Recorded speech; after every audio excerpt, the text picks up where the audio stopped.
அறிஞர் பெருமக்களே, சான்றோர் பெருமக்களே, சிந்தனையாளர்களே, தமிழ் ஆனந்த யோக உலக சமாதான பிரியர்களே, உங்கள் அனைவருக்கும் முதற்கண் என் வணக்கத்தை தெரிவித்துக் கொள்கின்றேன். ஃபேஸ்புக் அன்பர்களுக்கும் என்னுடைய வணக்கத்தை தெரிவித்துக் கொள்கின்றேன். அனைவரும் இனிதே வாழ்க. அனைவருக்கும் புத்தாண்டு நல்வாழ்த்துக்கள். வாழ்க வளமுடன். மனிதனுக்கு என்ன வேண்டும்? நமக்கு என்ன வேண்டும்? பணம் வேண்டுமா? பதவி வேண்டுமா? புலன் இன்பம் வேண்டுமா?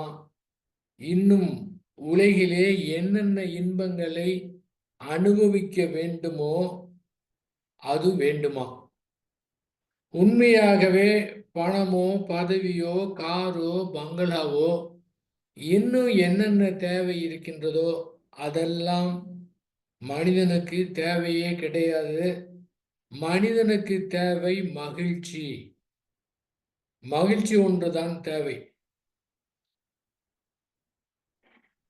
பெரும்பாலான மனிதர்கள் என்ன நினைத்து கொண்டிருக்கின்றார்கள்? பணம் இருந்தால் மகிழ்ச்சியாக இருக்கலாம்.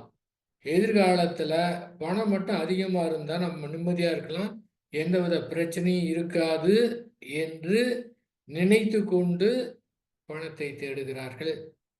பதவியிலே இருந்தோம் என்றால் எல்லா விதமான வசதி இருக்கும், நினைத்ததை நிறைவேற்ற முடியும், அதன் காரணமாக மகிழ்ச்சியா இருக்கலாம் என்று பதவியை தேடுகிறார்கள்.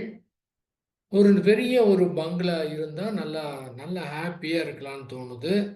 கார் இருந்தால் ரொம்ப வசதியாக இருக்குன்னு தோணுது. ஏசி இருந்தால் நல்லா இருக்குன்னு தோணுது.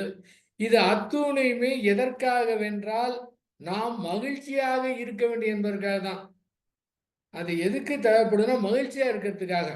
ஆனால் இது இருந்தால் அனைத்துமே இருந்தால் மகிழ்ச்சியாக இருக்க முடியுமாங்கிறது அது வேற விஷயம். அது அடைந்ததுக்கு பிறகுதான் தெரியும். ஆனால் பேசிக்காக இது அத்தனையும் மனிதன் எதற்காக விரும்புகின்றான், எதற்காக நாடுகின்றான், எதற்காக ஓடுகின்றான், எதற்காக அள்ளும் பவனும் கஷ்டப்பட்டு கொண்டிருக்கின்றான்? எதற்கு? இத்தனையும் கஷ்டப்பட்டு அடைவதற்காக, மகிழ்ச்சியாக இருப்பதற்காக. எதற்காக மகிழ்ச்சி? மகிழ்ச்சியாக இருப்பதற்காக மகிழ்ச்சி தேவைப்படுகின்றது. அதற்கு காரணம் எதுவுமே கிடையாது. இயற்கையாகவே மனிதனிடத்திலே அந்த இன்ப நாட்டம் இயற்கையாகவே இருக்கின்றது. எதற்காக இந்த பிறவி எடுத்தான்?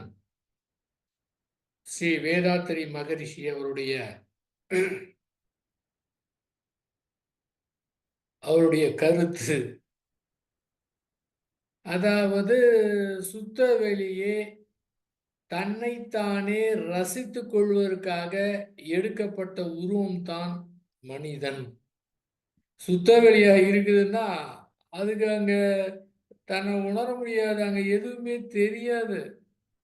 ஆனால் இந்த அளவுக்கு பரிணாம வளர்ச்சி அடைந்து நிறைவாக இறுதியாக மனிதன் என்ற உருவம் எடுத்து அதிலே மனம் என்பதை படைத்து, எப்படி பாருங்க, மனங்கிறது எங்க வருது பாருங்க, எந்த இடத்துல வருது பாருங்க. ஆறாவது அறிவை கொடுத்து 1லிருந்து 5 வரை இருக்கக்கூடியது அத்தனையுமே இயற்கையை அப்படியே ஏற்றுக்கொண்டு, அப்படியே அங்க வேற எதுவுமே கிடையாது. என்ன இருக்கின்றதோ அதை அப்படியே ஏற்றுக்கொண்டு அப்படியே மடிந்து விடுகின்றன. அங்க எந்த பிரச்சனையும் கிடையாது.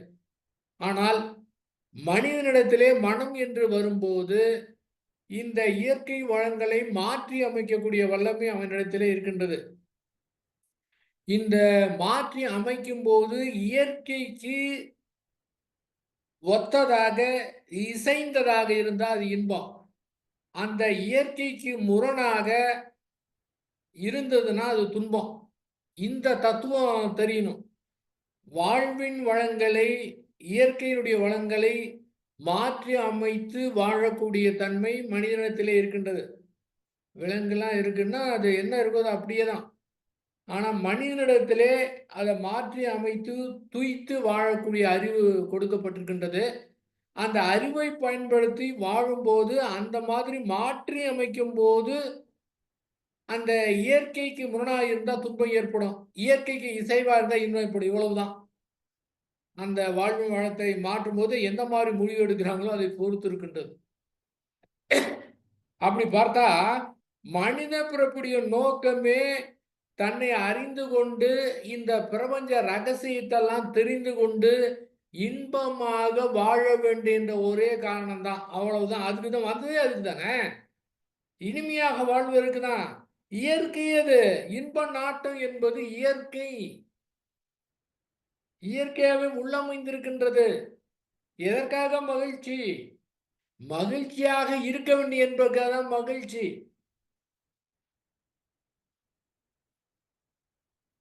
அந்த இன்பம் ஏற்படும் போது நம்முடைய மனதிலே எந்த விதமான போராட்டமும் கிடையாது.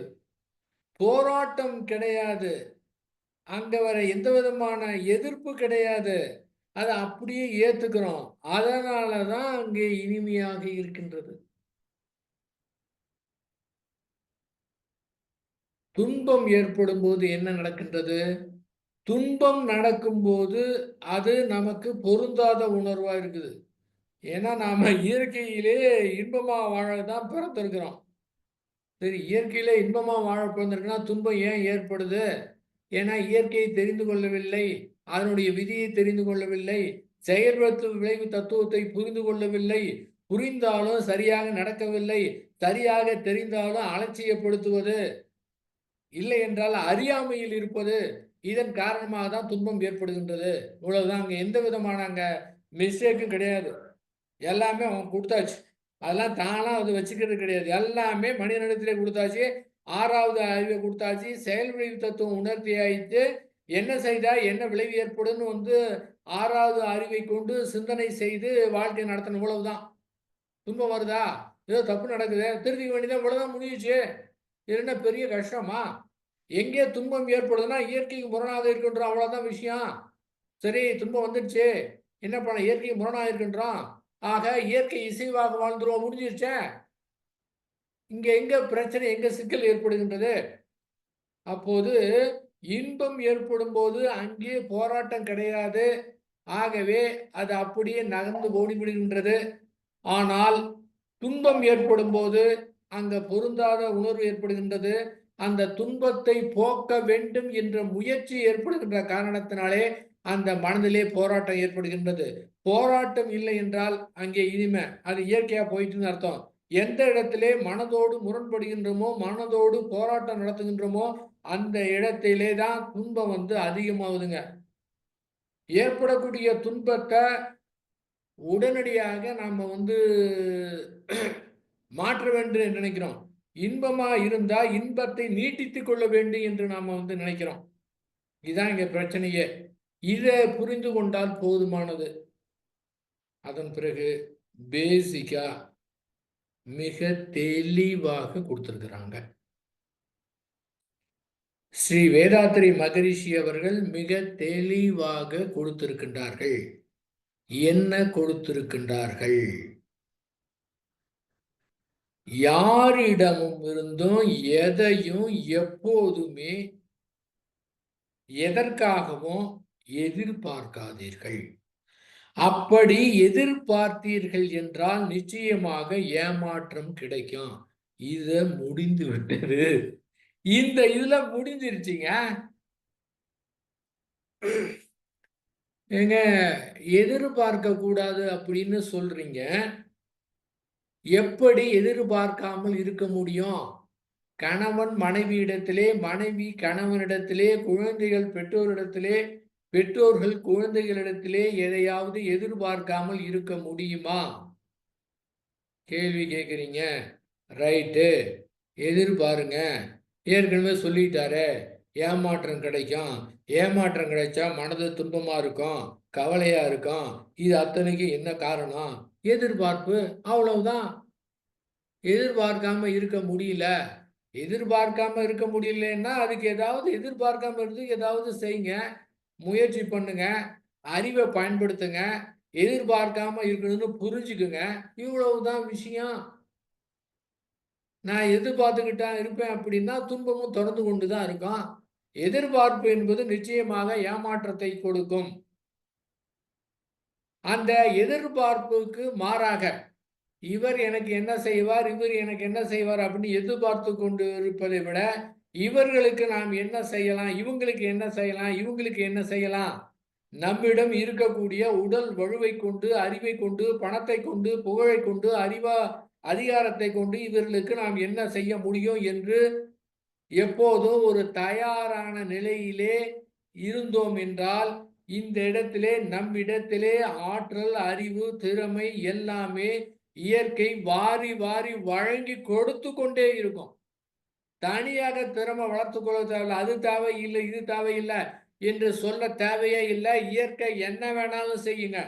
அந்த மாதிரி நிஜமாகவே ஒருவர் தன்னுடைய அறிவை கொண்டு முடிவு செய்து மற்றவர்களுக்கு என்ன செய்யலாம் என்று, என்ன செய்யலாம்னா என்ன நன்மை செய்யலாம் என்ற உணர்விலே எப்போதும் ஒரு தயாரான நிலையிலே இருந்தால், அந்த இயற்கை எந்த மூலையை நினைத்து கொண்டிருக்கின்றதோ அந்த நபரை கருவியை பயன்படுத்தி அந்த நபருக்கு எல்லா விதமான ஆற்றலும் கொடுக்கும். எனக்கு இல்லையேங்கிறது ஒண்ணு கூட கிடையாது. அதை அடைவதற்கு ஒரு முயற்சி கூட செய்ய தேவையில்லை. அந்த மாதிரி இருக்கும்போது அந்த இயற்கை அற்புதமான ஒரு ஆற்றலை, ஒரு சக்தியை கொடுக்குங்க. இவ்வளவுதான்.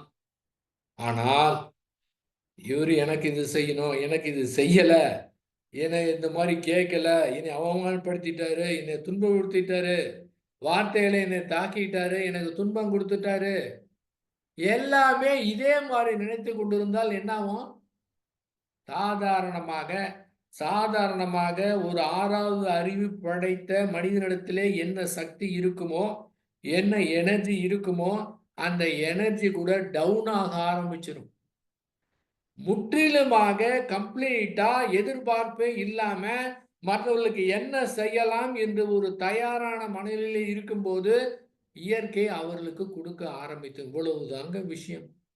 ரொம்ப பெருசுலாம் கிடையாது. ரொம்ப யதார்த்தமா பாருங்க. என்னால எதிர்பார்க்காம இருக்க முடியலன்னா நீங்க புரிஞ்சுக்குங்க. இதுதான் செயல்விளை தத்துவம். இன்ன செஞ்சா இன்ன ஏற்படும். அப்ப எதிர்பார்த்தா ஏமாற்றம் ஏற்படும். எதிர்பார்க்கல ஏமாற்றம் கிடைக்காது. இவ்வளவு தானே செயல்விளை தத்துவமே. அப்ப செயல்விளை தத்துவத்தை புரிஞ்சுக்க வேண்டியதானே. இதை புரிந்து கொண்டாலே போதுமானத. வேற என்ன வேணும்? இது ரொம்ப யதார்த்தமானதுங்க.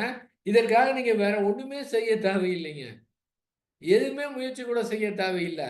இந்த மனநிலையில இந்த அறிவை கொண்டு புரிந்து கொண்டு இந்த மாதிரின்னு ஒரு முடிவு எடுத்தோம் என்றால் அதற்கு உண்டான எனர்ஜி தானாகவே வருங்க. பல்வேறு விதமான ஐடியா கிடைக்கும், பல்வேறு விதமாக திறமை கிடைக்கும், பல்வேறு விதமாக ஆற்றல் கிடைக்கும். இதை வைத்து கொண்டு அதை செய்யக்கூடிய அந்த சூழ்நிலை எல்லாமே இயற்கை ஏற்படுத்தி விடுங்க. Very simple. அப்ப எதிர்பார்ப்பு தான் நமக்கு ஏமாற்றத்தை கொடுக்கின்றது என்பதை தெளிவாக புரிந்து கொள்ள வேண்டும். அன்பு எதிர்பார்க்க கூடாது. அன்பு கொடுக்கிறது மட்டும்தான் செய்யணும். எதிர்பார்த்தோன்னா ஏமாற்றம் கிடைக்கும். ஆனா கொடுத்துக்கிட்டே இருந்தீங்கன்னா இங்க பெருகிட்டே இருக்கும். அதுதான் நம்முடைய கடமையை நாம் அவர்களுக்கு செய்ய வேண்டிய கடமையை மட்டும்தான் செய்யணும். அதற்கு ஒரு பாராட்டோ எதிர்பார்ப்போ அல்லது ஒரு நமக்கு முக்கியத்துவம் கொடுக்கணுங்கிற எதிர்பார்ப்பு கூட இருக்கக்கூடாது. இவ்வளவு நாள் செய்றேன், இப்படி செய்யறேனே, ஒரு பாராட்ட கூட கூடாதா? இது யாரு? இது எதுக்கு? அது நம்ம தான் பாராட்டணும். மற்றவங்களுக்கு ரெகக்னிஷன் கொடுக்கணும், மற்றவர்களுக்கு பாராட்டணும். ஆனா நாம எதிர்பார்க்க கூடாது. எல்லாமே மற்றவர்களுக்கு தான் செய்யணும். நாம எதிர்பார்க்க கூடாது. நாம மற்றவர்களுக்கு தான் முக்கியத்துவம் கொடுக்கணும். நமக்கு முக்கியத்துவம் கொடுத்து கொண்டு இந்த மாதிரி நடக்கணும்னா அது முடியாது. ஆனால் நமக்கு முக்கியத்துவம் கொடுப்பதை விட எல்லா இடத்திலையும் மற்றவர்களுக்கு முக்கியத்துவம் கொடுத்தோம் என்றால் இப்ப அது அவங்களுக்கு பிடிக்கும். அப்ப நாம எதிர்பார்க்க கூடாது. அன்பை கொடுத்துக்கிட்டே இருக்கணும். கொடுத்து கொண்டே இருந்தா பெருகிக்கிட்டே இருக்குங்க. நாம எதிர்பார்த்தோம்னா இருக்கிறது குறைய ஆரம்பிச்சிடும். கொடுத்து பார்க்கணும். உண்மையாவே அன்புங்கிறத அதை ஃபீல் பண்ணணும். ஏன்னா அனைவருடைய உள்ளத்திலே அடித்தளமாக இருக்கக்கூடியது அன்பு தான். அந்த அன்பை அதை கொடுத்து பார்க்கும்போது பெருகிட்டே இருக்கு. வற்றாத ஒரு ஜீவ நதியாக அது பெருகிட்டே இருக்கும். பெருக பெருக வாரி வாரி வழங்கிக்கிட்டே இருக்கலாம். உலகத்தையே வாழ்த்தலாம். அத்துணை பேரும் நினைத்து வாழ்த்தலாம். எதையுமே பிடித்து வைக்காம வாழ்த்தலாம். ஜாதி, மதம், இனம், நாடு, மொழி என்று எதுவுமே இல்லாம அப்படியே ஒருங்கிணைத்து உலக மக்கள் அத்துணை பேரையும் ஒருங்கிணைத்து அந்த மாதிரி கொடுக்கலாம். அப்ப இதுல என்ன ரொம்ப யதார்த்தமா இருக்கேன். இதுல எந்த விதமான செய்தியே கிடையாதே. எந்த விதமும் கிடையாதே. இதை புரிஞ்சுக்கிட்டா போதுமே, இது கொடுத்தா போதுமே. அது கொடுத்து பார்த்தா தெரியும் எப்படி பெருகுதுன்னு பார்க்க முடியுங்க. அப்படியே அன்பு ஊற்று பெருக ஆரம்பிச்சிடும். எப்பவும் இனிமையாக இருக்கும். அப்ப எதிர்பார்ப்பு என்பதுதான் துன்பத்தை கொடுக்கின்றது. நாம் என்ன எதிர்பார்க்கின்றோம்? இன்பத்தை எதிர்பார்க்கின்றோம். எதிர்பார்த்தது இன்பமாக இருந்தது என்றால் நடப்பதும் இன்பமாயிருந்தா இப்ப பிரச்சனை கிடையாது. ஆனா எதிர்பார்த்தது இன்பம், ஏற்பட்டது துன்பம் என்றால் இந்த இடத்திலே மனது அதை ஏற்க மறுக்கின்றது. ஆகவே எதிர்பார்ப்பே வேண்டாம். சரி, எதிர்பார்த்தால் ஏமாற்றம் கிடைக்கும். ஆகவே எதிர்பார்க்கவே வேண்டாம். எதிர்பார்ப்பு கூடாது என்று நாம் நினைத்தோம் என்றால் அதுவும் ஒரு எதிர்பார்ப்பாகி வருகின்றது. அங்கேயும் எதிர்பார்ப்பு வந்துடுது. அப்ப என்னதான் செய்வது? என்ன செய்வது என்றால் நம்மிடத்திலே ஏற்படக்கூடிய உணர்வுகள், அதாவது இயல்பாக நமக்கு எந்த உணர்வுகள் ஏற்படுகின்றதோ அதை தவிர வேறு உணர்வுகளை நாம் எதிர்பார்க்கவே கூடாது. சாதாரணமா ரொம்ப இயல்பா இருக்கும்போது என்ன உணர்வு இருக்குதோ அந்த உணர்வை வச்சுக்கிட்டு லைஃப் லாங் அழகா அற்புதமா நடத்தலாம். அந்த இயற்கையா ஏற்படக்கூடிய உணர்வை தவிர வேற ஏதாவது வேண்டும் அப்படின்னு நாம எதிர்பார்த்து முயற்சி செய்தோம் என்றால் இங்கதான் சிக்கல் ஆரம்பிக்குதுங்க. இதெல்லாம் ரொம்ப கடினமே கிடையாதுங்க. ரொம்ப ரொம்ப சாதாரணமா ரொம்ப ரொம்ப யதார்த்தமா நாம் வாழ்ந்து கொண்டிருக்கும் போது இயல்பாக என்னென்ன உணர்வு ஏற்படுகின்றதோ இதை வைத்துக்கொண்டே செய்து கொண்டிருக்கலாம். என்ன இருக்கின்றதோ அதை அப்படியே ஏற்றுக்கொள்ளலாம். புறத்துல மட்டும் எதை மாற்றி அமைக்க முடியும். புறத்துல கூட நாம சூழ்நிலைக்கு ஏற்றார் போல இயல்புல உணர்வு ஏற்படுகின்றது. சூழ்நிலையை கூட நம்ம இஷ்டம் போல மாற்றி அமைக்க முடியாது. சில இடத்துல என்ன மாற்றி அமைக்க அதுதான் பண்ண முடியும். ஏன்னா அது சமுதாய தொடர்பு உள்ளது. அத்தனை பேரும் கூட்டாக இருந்திருக்கின்றார்கள். அத்தனை பேருடைய செயலும் இணைந்திருக்கின்றது. அப்படிங்கும்போது அது கூட ஓரளவுக்கு தான் லிமிட் தான் இருக்குது. ஆனா அகத்தை பொறுத்தவரை அங்க முழுமையா ஏற்றுக்கணும். புறத்தை பொறுத்தவரை நம்மளால் முடிந்த அளவுக்கு எவ்வளவு செய்ய முடியுமோ முயற்சி செய்து பிறருக்கு துன்பம் கொடுக்காம அந்த துன்பப்படுபவர்கள் துன்பத்தை போக்கக்கூடிய நிலையிலே நாம் வாழ வேண்டும். அந்த மாதிரி நினைத்தோம் என்றால் அதற்கு உண்டான எனர்ஜி கிடைத்துக்கிட்டே இருக்கும். இந்த அறிவை கொண்டு எந்த முடிவை எடுக்கின்றோமோ அந்த முடிவுக்கு தகுந்த மாதிரி எனர்ஜி கிடைக்கும். நாளைக்கு காலையில புத்தாண்டு பிறக்கின்றது. இதிலிருந்து இதுபோல் சீக்கிரம் எழுந்திருக்க வேண்டும். சரியா தியானம் செய்ய வேண்டும். சரியாக உடற்பயிற்சி செய்ய வேண்டும் என்று முடிவு எடுத்தா அதுக்கு உண்டான எனர்ஜி கிடைத்து எழுந்து எல்லாமே செய்யலாம். காலையில எழுந்த உடனேயே இந்த மார்கழி மாதத்துக்கு நல்லா குளிரா இருக்குது. நல்ல போர்வை போத்துற சுகமா இருக்கும். ஆக இந்த இன்பத்தை கண்டினியூ பண்ணலாம் அப்படின்னு முடிவெடுத்தா இப்ப எழுந்திருக்க முடியாது. நீங்க என்ன முடிவு எடுக்கிறீங்களோ அதுதான் எனர்ஜி கொடுக்கும். இல்ல இதெல்லாம் ஒரு சாதாரணமானது. நல்ல நம்முடைய உடலை நல்ல முறையில் வைத்துக் கொள்ள வேண்டும் என்ற பொறுப்புணர்வு நமக்கு வேண்டும் அப்படின்னு ஒரு முடிவு எடுத்தோம் என்றால் எனர்ஜி கிடைக்கும். இந்த வேலையை செய்ய வேண்டும் என்று முடிவு எடுத்தா அந்த எனர்ஜி வரும். இது வேண்டாம் தள்ளி போடலாம்னா அந்த சோம்பல்தனமான எனர்ஜி தான் கொடுக்கும். அப்போ முடிவு எடுப்பதிலே தான் இருக்கின்றது. 6வது அறிவை பயன்படுத்தக்கூடிய முறையிலே இருக்கின்றது. இன்பத்துடைய அளவு முறை மாறும்போது துன்பம் ஏற்படும். இதுவும் சொல்லி வச்சாச்சு. தனியாக இன்பம் துன்பம் இது தனியா கிடையவே கிடையாது. எங்கே இன்பத்துடைய அளவு முறை மாறுதோ அங்கே துன்பம் ஏற்படுகின்றது. துன்பம் மீறும் போது இன்பம் ஏற்படுது. ஏங்க இன்பம் ஏற்படுதும் துன்பம் ஏற்படுது ரைட். எப்படிங்க துன்பம் ஏற்படும் இன்பம் ஏற்படும்? பசி என்பது துன்பம். அந்த துன்பத்தை போக்க வேண்டும் என்றால் உணவு தேவைப்படுகின்றது. ஆக பசி எடுக்கவில்லை என்றால் ஒருத்தருக்கு பசி எடுக்கணும்னு வச்சுக்கோங்க எப்படி இருக்கும்? ஆனா பசி என்ற ஒரு துன்ப உணர்வை கொடுத்து அதை நீக்குவதற்கு அந்த தேவையை ஒட்டி உணவு சாப்பிடும்போது அந்த துன்பம் மறைந்துவிட்டது. அதற்கு பெயர் தான் இன்பம். துன்பம் மறைந்த நிலையில் தான் இன்பம். ஆனா இன்பங்கிறது என்ன நினைச்சுக்கிட்டோம், இந்த சாப்பிட்டா இன்பம் நினைச்சுக்கிட்டு சாப்பிட ஆரம்பிச்சிடுறோம்.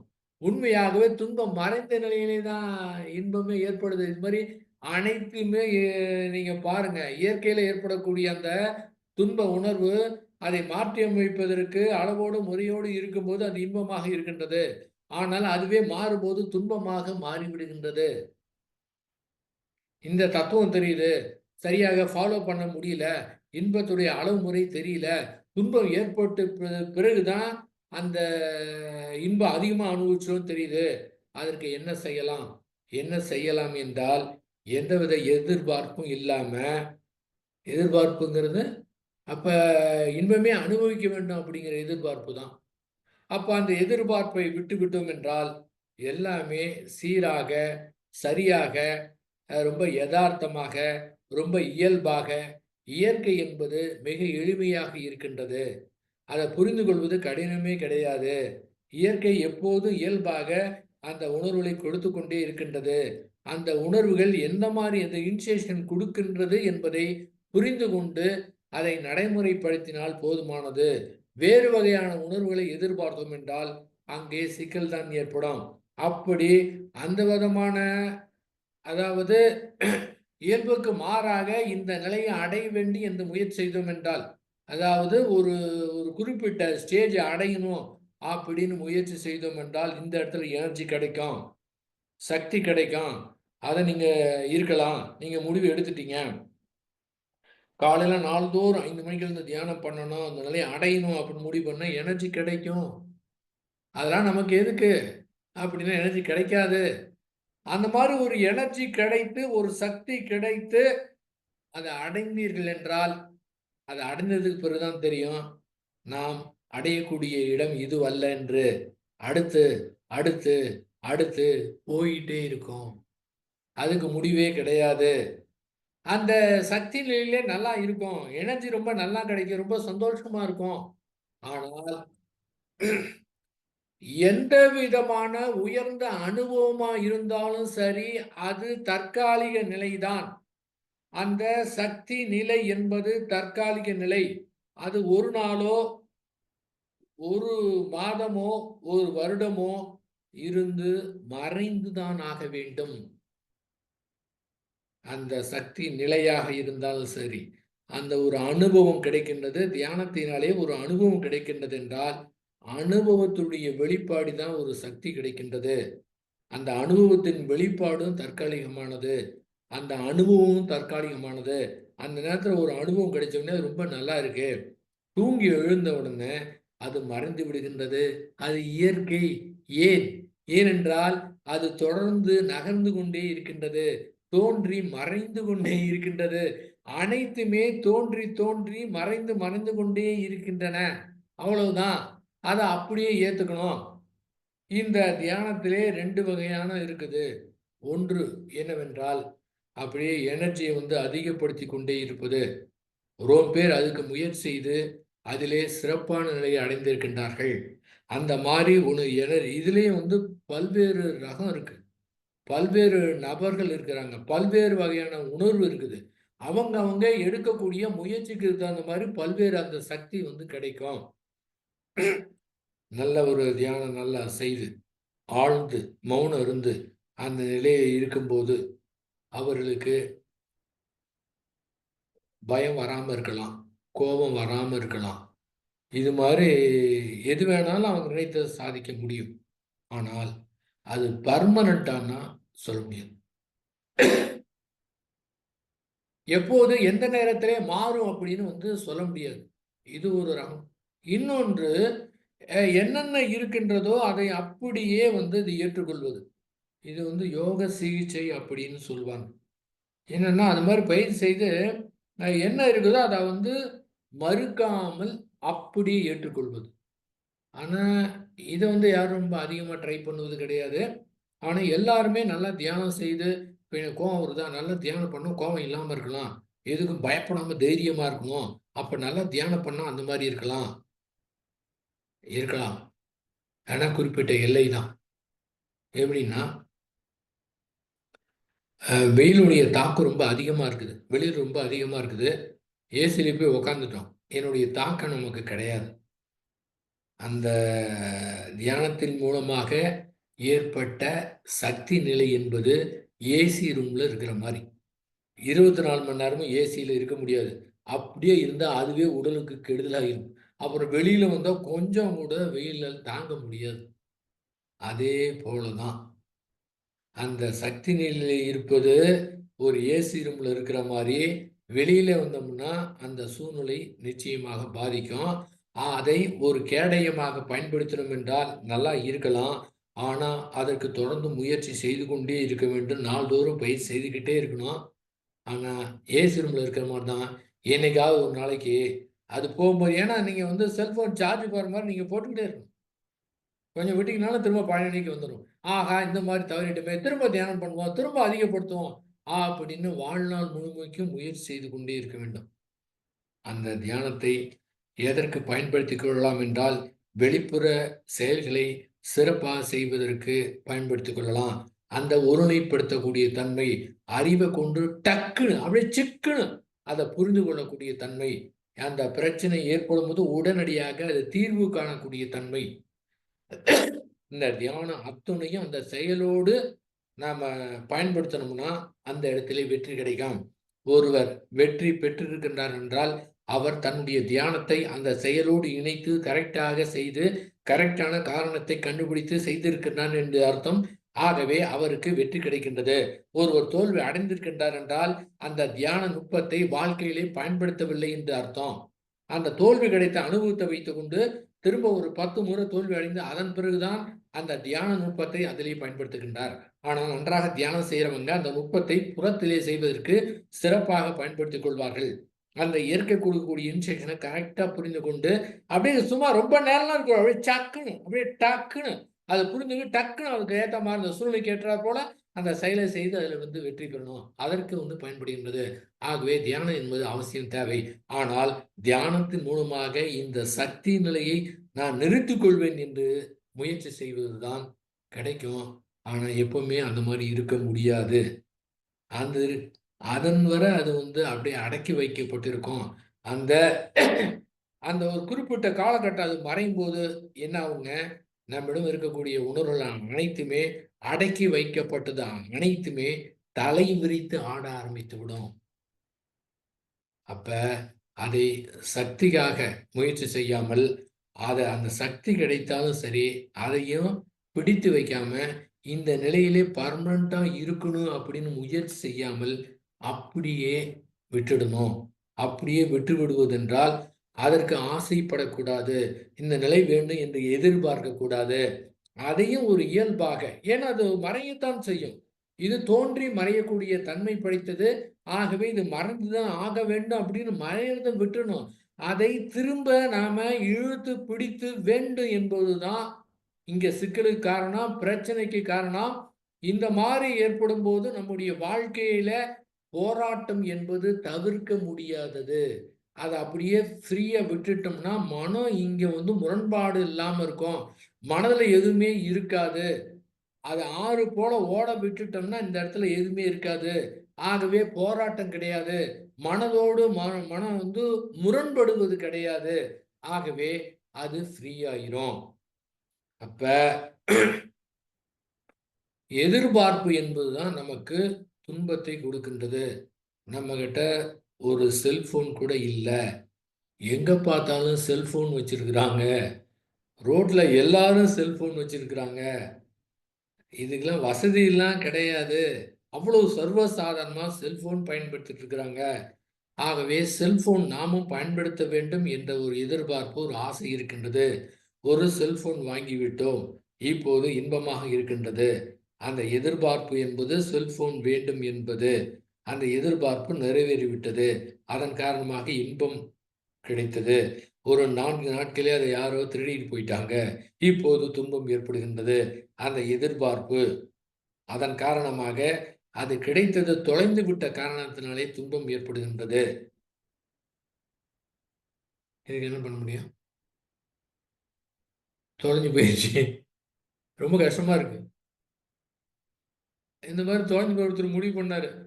இனிமே வேணாம்யா, எனக்கு செல்போனே வேணாம்யா, எதுவுமே எனக்கு வேணாம்யா, ஒண்ணுமே எனக்கு வேணாம். இல்லாம இருக்க முடியாதா? அப்படின்னு முடிவு எடுத்தார். இப்போது அவருக்கு மனம் லேசாயிருச்சு. ரொம்ப சூப்பர் ஸ்டேஜ் இருக்காரு. இவ்வளவுதான்.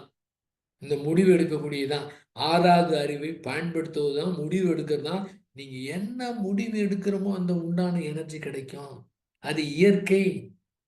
முடிவு எடுக்கிறது, 6வது அறிவை சரியாக பயன்படுத்துவது, யாரையும் எதிர்பார்க்காம இருப்பது, கடவுள கூட எதிர்பார்க்காம இருக்கிறது, கடவுள் கூட வேண்ட தேவையில்ல. அதுக்கு உண்டான செயல செய்தா போதுமானது. முடிஞ்சிருச்சு. இத இன்னொரு விதமா பார்க்கலாம். ஒரு 4, 5 செல்போன் வச்சிருக்கிறாரு. அவருக்கு ஒருத்தரு முன்ன எதிர்பார்த்தாரு பார்த்தீங்களா? ஒரு செல்போன் கூட இல்லையேன்னு. அவருக்கு ஃப்ரெண்ட் ஒருத்தர் பிரசன்ட் பண்ணாரு. அவரு கூட வாங்கல. அவரு பிரசன்ட் பண்ணவுடனே இவருக்கு அவ்வளோ பெரிய மகிழ்ச்சி. இன்னொருத்தர் 5, 6 செல்போன் வச்சிருக்கிறாரு. இன்னொரு ஃப்ரெண்ட் ஒரு செல்போன் குடுத்தாரு. இவருக்கு மகிழ்ச்சி ஏற்படுமா? ஏற்படாது. ஏன்னா ஏற்கனவே 5 இருக்கு. ஏற்கனவே 2 வச்சுக்கிட்டு பெரிய எல்லாம் அடிச்சுக்கிட்டு பெரிய தொந்தரவா இருக்குது. இதுல 1 தொலைஞ்சு போனா கூட அவருக்கு கவலையா இருக்காது. முன்னால இருந்தவருக்கு தொலைஞ்சு போனா துன்பமா இருந்துச்சு. இவரு தொலைஞ்சு போனா கூட பெரிதா எடுப்பது கிடையாது. பாருங்க. தொலைந்து போடுவது என்பது ஒரே செயல். ஆனா, அந்த சூழ்நிலைக்கு தகுந்த மாரி, அந்த நபருக்கு தகுந்த மாரி, அந்த எதிர்பார்ப்புக்கு தகுந்த மாரி துன்பம் கிடைக்கிறது. இவ்வளவுதான். அப்படி பார்த்தோம் என்றால், சக்தி என்பது ஒரு நிலை. இந்த நிலை மாறிக்கொண்டே இருக்கும். தெளிவாக புரிந்து கொள்ள வேண்டும். அற்புதமாக இன்னைக்கு தியானம் ரொம்ப சூப்பரா இருந்துச்சு. அற்புதமாக இருந்தது. அப்படின்னு அன்னைக்கு ஏற்பட்ட மாரி ஏற்படும் இன்னும் ஒரு முயற்சி செய்தீர்கள் என்றால், நிச்சயமாக கிடைக்கவே கிடைக்காது. அப்படியே கிடைத்தாலும், அதுக்கு முன்ன மாதிரி இருக்காது. நன்றாக ரொம்ப எதார்த்தமா, ரொம்ப ரொம்ப எதார்த்தமா நீங்க பாருங்க. ஒன்றுமே தெரியாம, எதுவுமே தெரியாம, எந்தவித எதிர்பார்ப்பும் இல்லாம, தியானம் போய் கத்துக்கிட்டோம். அங்க உணர்வு ஏற்பட்டுச்சு. எப்படி சூப்பரா இருந்துச்சு பாருங்க. அதுக்கு ஈடு இணை எதுவுமே கிடையாதுங்க. எந்தவித எதிர்பார்ப்பு இல்லாம போயிட்டே இருந்தோம். ரொம்ப நல்லா இருந்தது. அற்புதமா கிடைச்சது. ரொம்ப சேஞ்ச் கிடைத்தது. நல்ல மாற்றம் கிடைச்சது. ரொம்ப சந்தோஷமா இருக்கு. அதோட முடிஞ்சுச்சு. அதுக்கப்புறம் இங்க எதிர்பார்ப்பு வருது பார்த்தீங்களா? இந்த தியானம் பண்ணா இந்த இன்பம் இருக்கும். இந்த பயிற்சியில கலந்துக்கிட்டா இந்த இன்பம் ஏற்படும். இந்த பயிற்சியில இங்க போனா கிடைக்கும். அங்க போனா கிடைக்கும். இங்க போனா கிடைக்கும். அப்படின்னு எதிர்பார்த்து போம்போது கிடைக்காது. அப்படியே கிடைச்சாலும் நிலைக்காது. நிலைத்தாலும் ஏசி ரூம்ல இருக்க மாரி உடல் கெட்டுவிடும். அதனால ரொம்ப இயல்பாக. இதே போல இந்த இன்பம் இல்லைங்க. இந்த இயற்கையில ஆயிரம் ஆயிரம் இன்பங்கள் கொட்டி கிடக்குது. இத விட்டுடுங்க. இந்த அனுபவத்த விட்டுடுங்க. பிடிச்சு வைக்காம விடுங்க. அடுத்தது புதுசா ஒரு ஒரு நிலை கிடைக்கும். தியானத்துல கூட. புதுசு புதுசா கிடைச்சுக்கிட்டே இருக்குங்க. ஃப்ரெஷ்ஷா அற்புதமா இருந்துகிட்டு இருக்கலாங்க. அதனால அது முடிந்து போனது, முடிந்து போனது. முடிஞ்சு போயிருச்சுங்க. 2024 டிசம்பர் 31 முடிந்தது. அந்த வருஷம் முடிந்தது. எல்லாமே முடிந்தது. வாழ்க்கை நடந்தது எல்லாமே முடிந்தது. இன்பம், துன்பம் அனுபவிச்சது எல்லாமே முடிஞ்சது. இன்னுமே நமக்கு அது வேணாங்க. அது இன்பமா இருக்கட்டும், துன்பமா இருக்கட்டும், முடிந்து போனது, முடிந்து போனது. அது ஒன்றுமே கிடையாது. இப்ப இந்த நேரத்துல, நிகழ்காலத்துல ஃப்ரெஷ்ஷா இருக்கலாம். அதை அனைத்துமே பிடித்து வைக்காம இருந்தா இப்ப ஃப்ரெஷ்ஷா இருக்கும். சக்தி என்பது நிலை. ஏரி என்பது ஏரி நீர்நிலையில என்ன சொல்றாங்க? குளம். குளம் என்பது ஒரு நீர்நிலை. ஏரி என்பது ஒரு நீர்நிலை. குட்டை என்பது ஒரு நீர்நிலை.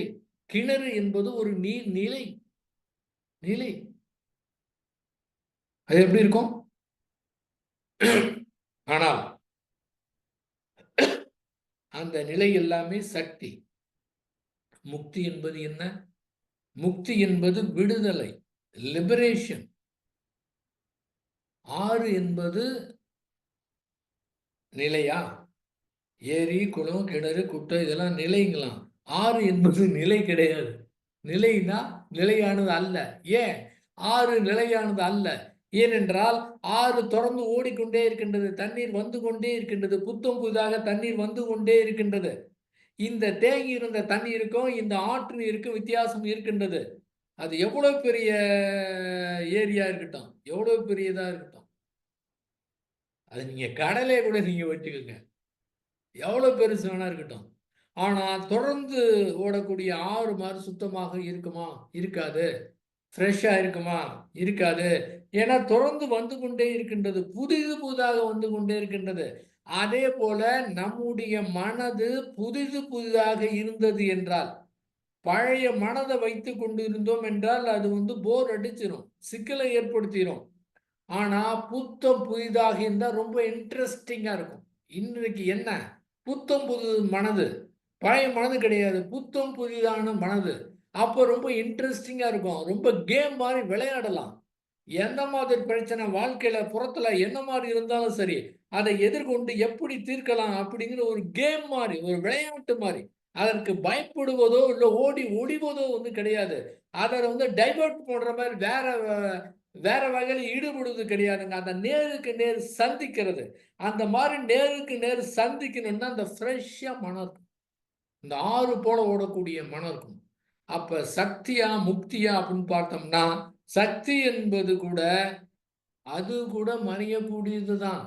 அப்ப விடுதலை என்பது பிரவாகம் என்பது இந்த சக்தி நிலை ஓடி மறைந்து பிரவகித்து ஓடிக்கொண்டிருந்தா அதுதான் விடுதலை.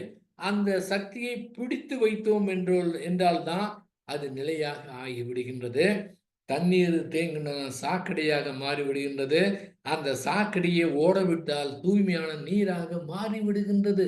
அப்ப மனதுல எதையுமே பிடித்து வைக்காமல் இருந்தோம் என்றால், சக்தி நிலைக்கு வேண்டும். எல்லாமே அந்த எனர்ஜி வேணும். எல்லாமே எனர்ஜி தாங்க. எல்லாமே சக்தி தான். அது இன்பம் இருந்தா கூட அது ஒரு சக்தி நிலையுடைய வெளிப்பாடு. துன்பம் இருந்தாலும் ஒரு சக்தியின் வெளிப்பாடு தான். எல்லாமே எனர்ஜி. ஆசை, பயம், கோபம், கவலை, காமம் எல்லாமே எனர்ஜி தாங்க. அத்துணையுமே எனர்ஜி தான் வருது. அந்த சூழ்நிலைக்கு தகுந்த மாரி, நம்முடைய இயல்புக்கு தகுந்த மாரி அந்த எனர்ஜி தான் வந்து வெளிப்படுதுங்க. அத்துணையுமே எனர்ஜி. அத்துணை உணர்வுகளுமே எதிர்பார்ப்பு என்பது உணர்வா?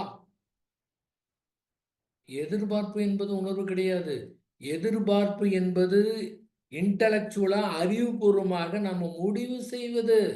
அதன் காரணமா ஏற்படக்கூடிய ஏமாற்றம்.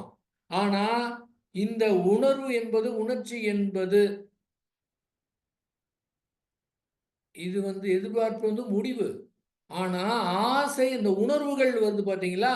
அது என்னவென்றால், அது வந்து இயற்கையில ஏற்பட்ட அந்த முடிவின் காரணமாக ஏற்பட்ட இயற்கை கொடுத்த பல்வேறு வகையான உணர்வுகள். எத்தனையோ விதமான உணர்வுகள் ஏற்படுது. ஒரே உணர்வு கூட அதிலேயே வந்து பல்வேறு வகை. இந்த கோபத்துல கூட பல்வேறு வகையா இருக்கு. பயத்துல எத்தனையோ விதமான இருக்குது. இது மாரி ஒவ்வொரு உணர்வுக்கும் பல்வேறு வகை இருக்குது. அந்த டிகிரி இருக்குது. ஒவ்வொருத்தருக்கும் ஒவ்வொரு மாரி ஏற்படுவது கிடையாது.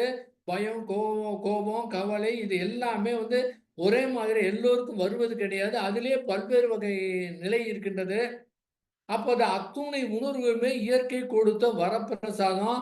அது அத்துணையுமே நம்முடைய நன்மைக்கு தான் வருகின்றது. அப்ப நன்மைக்கு வந்திருக்குன்னு தெரியாம அதனோடு போராடி அதை போய்விட வேண்டும் அப்படின்னு முயற்சி செய்யும்போது, அந்த இயற்கையை எதிர்த்து நாம் எதுவுமே செய்ய முடியாது. அப்ப ரொம்ப ஃப்ரெஷ்ஷா இருக்கணும். அப்ப அந்த சக்தி நிலை கூட பிரவாகமாக ஓட விடணும். தொடர்ந்து ஓடக்கூடிய நிலையாக இருக்க வேண்டும். அதாவது இந்த மனதுக்கு அடைவிடம் கிடையாது. எப்படி இயற்கைக்கு வந்து அந்த முடிவே கிடையாதோ, அதே போல மனதுக்கும் அடைவிடம் என்று கிடையாது. ஒரு ஏனென்றால் அடைவிடம்னா, அதாவது ஒரு இடத்த ஃபிக்ஸ் பண்ணிட்டு ட்ரை பண்றது. ஏற்கனவே இது ஒரு நல்ல நிலையிலே இருக்கின்றது. நாம் இருக்கக்கூடிய நிலையே நல்ல நிலையிலே இருக்கின்றோம் என்பதை புரிந்து கொள்ள வேண்டும். அது சரி கிடையாது. அதை சரிப்படுத்த வேண்டும் என்று முயற்சி செய்வது தான் இங்கே சிக்கலை ஏற்படுத்துகின்றது. அது எந்த மாரி இருந்தாலும் சரி, எப்படி இருந்தாலும் சரி, அது சரியாகத்தான் இருக்கின்றது என்பதை புரிந்து கொண்டோம் என்றால், இதுதான் உண்மையான விடுதலைங்க. உண்மையாகவே முக்தி. முக்தின்னா என்ன? ஒருவர் முக்தி அடைந்தார்ன்னு சொல்றாங்க. எதுக்கு சொல்றாங்கன்னா, அவர் இருக்கிற பிரச்சனையிலிருந்து விடுதலை அடைஞ்சிட்டார்ன்னு அர்த்தம். ஆனால் நாம் இருக்கும்போதே, உயிரோடு இருக்கும்போதே அந்த விடுதலை நிலையோடு வாழ்ந்தோம் என்றால் ரொம்ப ஃப்ரீயா இருக்கும். ரொம்ப சந்தோஷமா இருக்கும். இன்பமா இருக்கும். ஜாலியா இருக்கும். இத கேட்டுட்டு அந்த மாரி இருக்கணும்னு நினைத்தோம் என்றால், அதுவே அதை தடுத்து விடும். ஏங்க அப்ப என்னதாங்க சொல்றீங்க? ஏனென்றால் அது இன்பமா இருந்தாலும் சரி, துன்பமா இருந்தாலும் சரி, கவலையா இருந்தாலும் சரி, என்ன உணர்வா இருந்தாலும் சரி, அது எப்படி வேணாலும் இருந்துட்டு போகுது. அதை சரி பண்ண தேவையில்லை. ஏனென்றால் அது சரியாகத்தான் இருக்கின்றது. அதே போல இருந்தாலும் இது சரியல்ல என்று நாம் நினைத்தாலும், அதை தொந்தரவு பண்ணாம, போராட்டம் பண்ணாம, அந்த மாற்றுவதற்கு முயற்சி பண்ணாமல் அப்படியே விட்டுவிட்டோம் என்றால், இயற்கை அந்த உணர்வை சரிப்படுத்தக்கூடிய தன்மை தன்னகத்தே வைத்திருக்கின்றது. அது தன்னைத்தானே சீரமைத்துக் கொள்ளக்கூடிய ஆற்றல் இருக்கின்றது. அந்த சீரமைக்க வேண்டிய பொறுப்பை நாம் எடுத்துக்கொள்ள தேவையில்லை. அந்த பொறுப்பை கைவிட்டு விட்டோம் என்றால் தானாக சீரமைந்து விடும். ஆனால் அந்த பொறுப்பை நாம் கைவிட எடுத்து விட்டோம் என்றால் அந்த பொறுப்பு நம்மிடத்திலே இருக்கின்றது. நம்ம முயற்சி செய்ய ஆரம்பிச்சிடறோம், பயிற்சி செய்ய ஆரம்பிச்சிடறோம். இது இப்படிதான் இருக்கணும் என்று கண்டிஷன் போடுறோம். அந்த கண்டிஷனே போட தேவையில்லை. ரொம்ப இயல்பாக, ரொம்ப இயற்கையாக என்னென்ன உணர்வு ஏற்படுகின்றதோ அதை அப்படியே ஏற்றுக்கொண்டு புறத்திலே அது என்ன செய்ய வேண்டுமோ அந்த செயலை செய்ய வேண்டாம். புறத்துல என்ன மாதிரி செயல் வேண்டுமோ அந்த அந்த வேலைய தொடர்ந்து அறிவை பயன்படுத்தி சிறப்பாக நாம செய்யணும். இதுதான் முக்கியமானது. அப்படி பார்த்தோம் என்றால் செயல், செயல், செயல். இந்த அகத்தோடு போராடி, மனதோடு போராடி, இந்த துன்பத்தோடு போராடி, போராடி நம்முடைய 75% எனர்ஜி அதுக்கே போயிடுது. அந்த சக்திய வச்சுக்கிட்டு தான் வெளியில வேலையே செய்யணும். இத சரிப்படுத்துவதற்கே 75% சக்தி போயிடுது. வெளியில செய்யறதுக்கு முடியல. ஏன்னா எனர்ஜி வேணும் செய்யறதுக்கு. ஆற்றல் வேணும். திறமை வேணும். இதுக்கே போயிடுது. அத மட்டும் கம்ப்ளீட்டா அந்த அகத்துல இருக்கிறத மட்டும் கம்ப்ளீட்டா குளோஸ் பண்ணிட்டா, அவ்வளவு எனர்ஜி மிச்சம். இப்ப வேலைய பார்க்கலாம், செயல பார்க்கலாம். அந்த மாரி அதாவது செயல் செய்ய வேண்டும் அப்படிங்கிற செயல் வீரர்கள் தேவை. அதுதான் ஸ்ரீ வேதாத்ரி மகரிஷி அவர்கள் விரும்பினார்கள், விரும்புகிறார்கள். எதிர்காலத்திலும் விரும்புவார்கள். அந்த மாதிரி ஒரு கர்ம யோகியத்தான் அவர் விரும்புகின்றார். அந்த மாதிரி எத்தனை பேர் இருக்கின்றார்களோ, அதை பொறுத்து தான் உலகத்துல மாற்றத்தை ஏற்படுத்த முடியும். அப்ப செயல், செயல், செயல். எந்த மாதிரி செயல் செய்யலாம்? எந்த மாதிரி நல்ல செயல் செய்யலாம் என்று சிந்திப்பது கூட ஒரு செயல்தான். அந்த இடத்துல சிந்திப்பது தேவை. எல்லாத்தையும் ஆறு போல ஓட விடுதுன்னா, எல்லாத்தையும் ஓட விடுறது கிடையாது. அப்படியே ஆறு போல ஓட விடுனா எல்லாம் மறைஞ்சிடாதுங்க. அப்படியே கம்ப்ளீட்டா ஒண்ணுமே இல்லாம போயிடாது. ஆறுல வேணா தண்ணி அங்க போயிருக்கலாம். ஆனா அத்துணையுமே நம்மிடத்திலே, நம்முடைய மூளையிலே, நம்முடைய கருமையத்திலே பதிவாயிருக்கின்றது. அதை பிடித்து வைக்காமல் இருந்தால் திரும்ப வந்தால் நம்ம டிஸ்டர்ப் பண்ணாம இருக்கோம். அத திரும்ப திரும்ப இது வரக்கூடாது என்று நினைத்தோம் என்றால், அந்த கருமையத்திலே திரும்ப பதிவாகி, திரும்ப பிரதிபலித்து, திரும்ப பயந்து பிரதிபலித்து என்ன ஆகுங்க? அது சிக்கல கொண்டு வந்துருது. ஆனால் அது பதிவிருக்கும். அப்படியே வந்தாலும் வந்தாலும் நம்முடைய மனத டிஸ்டர்ப் பண்ணாம இருக்கும். அத பிடித்து வைக்காமல் அத மாற்ற வேண்டும் என்று முயற்சி செய்யாமல் இருந்தாலே போதுமானது. அப்ப என்ன சொல்றேன்னா, அங்கே செய்வதற்கு வேலையே கிடையாது. ஒன்றுமே செய்ய தேவையில்லை. புறத்துல தான் வேலை செய்யணும். எப்படி இந்த மக்களுக்கு புரிய வைப்பது? மகரிஷி தத்துவத்தை எப்படி கொண்டு செல்வது? அந்த மாதிரி அந்த செயல்லேயே ஈடுபட்டு கொண்டிருக்க வேண்டியதுதான். வேறு வழியே கிடையாது. அது எத்தனை நபர்கள் பெறுகின்றார்களோ, அதை பொறுத்து தான் மாற்றம் கொண்டு வர முடியும்.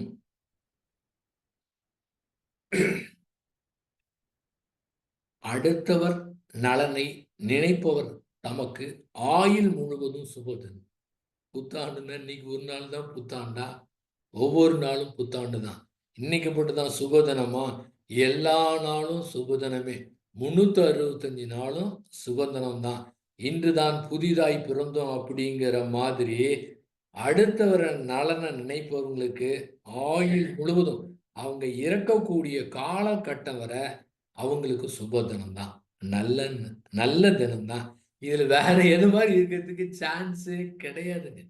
அப்போ அந்த மாதிரி அந்த மகிழ்ச்சியுடைய தத்துவத்தை, செயல் விளைவு தத்துவத்தை நாம் புரிந்து கொண்டோம் என்றால், எல்லாருக்கும் நன்மை செய்யணும் அப்படிங்கிற நோக்கத்தோடு எப்படி செய்யலாம் அப்படிங்கிற இதோடு இருந்தோம்னா, இப்ப இந்த மாரி எனர்ஜி கிடைக்கும். அந்த மாரி எனர்ஜி கிடைத்தா, இன்னும் ரொம்ப செய்யலாங்க. அது அற்புதமாக கண்ணுக்கே தெரியாது. அதாவது அத எதிர்பார்க்கவும் கூடாது. கடமை மட்டும் தான் செய்யணும். பலனை எதிர்பார்க்கக் கூடாது. கண்ணுக்கு தெரியாம அது அற்புதமான நம்ம புரிந்து கொள்ள முடியாத அளவிலே மாபெரும் மாற்றத்தை ஏற்படுத்தக்கூடிய வல்லமை அதற்கு இருக்கின்றது. அதிலே உறுதியாக இருக்க வேண்டும். அந்த உறுதி, அறிவு தெளிவு, புறத்திலே செயலை சிறப்பாக செய்ய வேண்டும் என்ற ஒரு முடிவு, அந்த புரிந்து கொள்ளக்கூடிய தன்மை இருந்ததென்றால், அற்புதமான காரியங்களை நாம சாதிக்க முடியும். அந்த போர் இல்லாத நல்லுலகம் என்பது இதை தவிர வேறு வகையில வருவதற்கு வாய்ப்பே கிடையாது. அந்த போர் தேவையே கிடையாது. சமீபத்தில பேப்பர் படித்தேன். நம்ம இந்தியா கூட ஒரு 100 நாடுகளுக்கு ராணுவ தளவாடங்கள உற்பத்தி பண்ணி அனுப்பிச்சுக்கிட்டு இருக்கான். மத்தவன்ட்டருந்து வாங்கிட்டு இருந்தோம். இப்ப நாமே தயார் பண்ண ஆரம்பிச்சுட்டோம். நாமும் விற்க ஆரம்பிச்சுட்டோம். ஒவ்வொரு நாடும் ராணுவ தளவாடங்களுக்கு கோடிக்கணக்கான பணம் செலவு பண்ணுது. ராணுவ வீரர்களுக்கு கோடிக்கணக்கான பணம் செலவு பண்ணுது. அத்தனையும் வேஸ்ட்டு. அத்துணையும் இந்த புரிந்து கொள்ளாத காரணத்தினால, அறிவினுடைய அறியாமையின் காரணமா தான் இவ்வளவு நிகழ்வுகள் ஏற்படுது. அப்ப நம்முடைய கடமை, அறிவு அறிந்தவருடைய கடமை, புரிந்தவருடைய கடமை, அத்தனை பேரையும் அவர்கள் எப்படி இருக்கின்றார்களோ அவர்களை ஏற்றுக்கொண்டு, அவங்களுடைய கருத்தை ஏத்துக்கணும்னு சொல்லல. அவங்கள ஏத்துக்கலாம். அந்த கருத்த சொல்லும்போது, அதற்கு உண்டானத நம்ம என்ன செய்யணுமோ அதெல்லாம் செய்யணும். அப்ப ஒரு தீவிரவாதி இருக்கான்னா, தீவிரவாதி அப்படியே ஏத்துக்கிறதான்னா, தீவிரவாதிய அவன திருத்துறது நம்ம வேலை கிடையாது. நம்ம செயல் செய்து அந்த மாரி நபர்கள மாற்றம் பெற வைக்கணும். அவன போய் நம்மளால திருத்த முடியுமா? இந்த எதார்த்தமான உண்மைய ஒத்துக்கணும். நம்ம செய்றோம். நம்ம அவன் மத்தவங்க ஏதாவது ஒரு துன்பம் குடுக்கும்போது, நமக்கோ, நம்முடைய குடும்பத்துக்கோ தொந்தரவு குடுத்தாங்கன்னா, அத தடுக்க வேண்டியது அது நம்முடையது. அதுக்காக அது இந்த சுதந்திரத்த தலையிடுறதும் கிடையாது. சுதந்திரம் அப்டின்னா என்ன? நாம எப்படி வேணாலும் நடந்துக்கலாங்கிறது இல்ல. நம்ம எப்படி வேணாலும் நான் என் கைய நீட்டுவேன். என் கையி. ஆனா, அந்த கை மத்தவங்க மூக்கு மேல படாம இருக்கணும். அந்த மாதிரி அந்த சுதந்திர உணர்வோடு நமக்கு, நம்ம குடும்பத்துக்கு அத யாருமே பாதிப்பு ஏற்படாம இருக்கிறது, தடுக்கிறது, அதுக்கு உண்டான செயல் செய்யறது, புற செயல் செய்யறது, அதெல்லாம் நம்முடைய கடமை. அந்த மாரி முறையில இருந்து கொண்டு மற்றவர்களை திருத்துவது நம்முடைய கடமையே கிடையாது. யாரையும் திருத்தவே முடியாது. திருத்த நினைத்தோம் என்றால் வருத்தம் தான் ஏற்படும். அவர்களா அப்படியே நம்ம சொல்லி கேட்டா கூட, அவங்க திருந்தி விட்டாங்க அப்படின்னு அதாவது நம்மளால திருந்துனாங்கன்னு சொல்ல முடியாது. அவங்க உணர்ந்து கொண்டார்கள். அவ்வளவுதான். அப்ப அந்த மாரி போர் இல்லாத நல்லுலகம் வர வேண்டும் என்றால், நம்முடைய அறிவறிந்தோருடைய கடமை நாம தொடர்ந்து செய்து கொண்டிருக்கலாம். கண்டிப்பாக அந்த மாற்றத்த கொண்டு வர முடியும். அதன் பிறகு போதை இல்லாத தமிழகம். வேற மாதிரி ஒரு தீய பழக்கம் இருந்தா கூட அது மட்டும் தான் இருக்கும். ஆனா, அந்த போதை என்ற ஒரு பழக்கம் இருந்துச்சுன்னா, இது ஒண்ணே ஒண்ணு எல்லாத்தையும் கொண்டு வந்துரும். திருடிலிருந்து இன்னும் என்னென்ன பஞ்சமகா பாதகங்கள் இருக்குதோ, அத்தனையுமே இந்த ஒரே ஒரு பழக்கம். இந்த ஒரே ஒரு இன்ப நாட்டம். இது அடிமை ஆயிட்டாங்கன்னா, மீதி பாதக செயல் அத்தனையுமே இப்ப நாடு முழுவதும் எப்படிலாம் கேள்விப்படுறோம். அதற்கு பேசிக்கா இருக்கக்கூடியது அது. ம். சென்னையில கூட இப்ப ஒரு 14,00,00,000 இருக்கக்கூடிய போதைப் பொருள பாருங்க. போதைங்கிறது இந்த இந்த மது தாண்டி இது எப்படி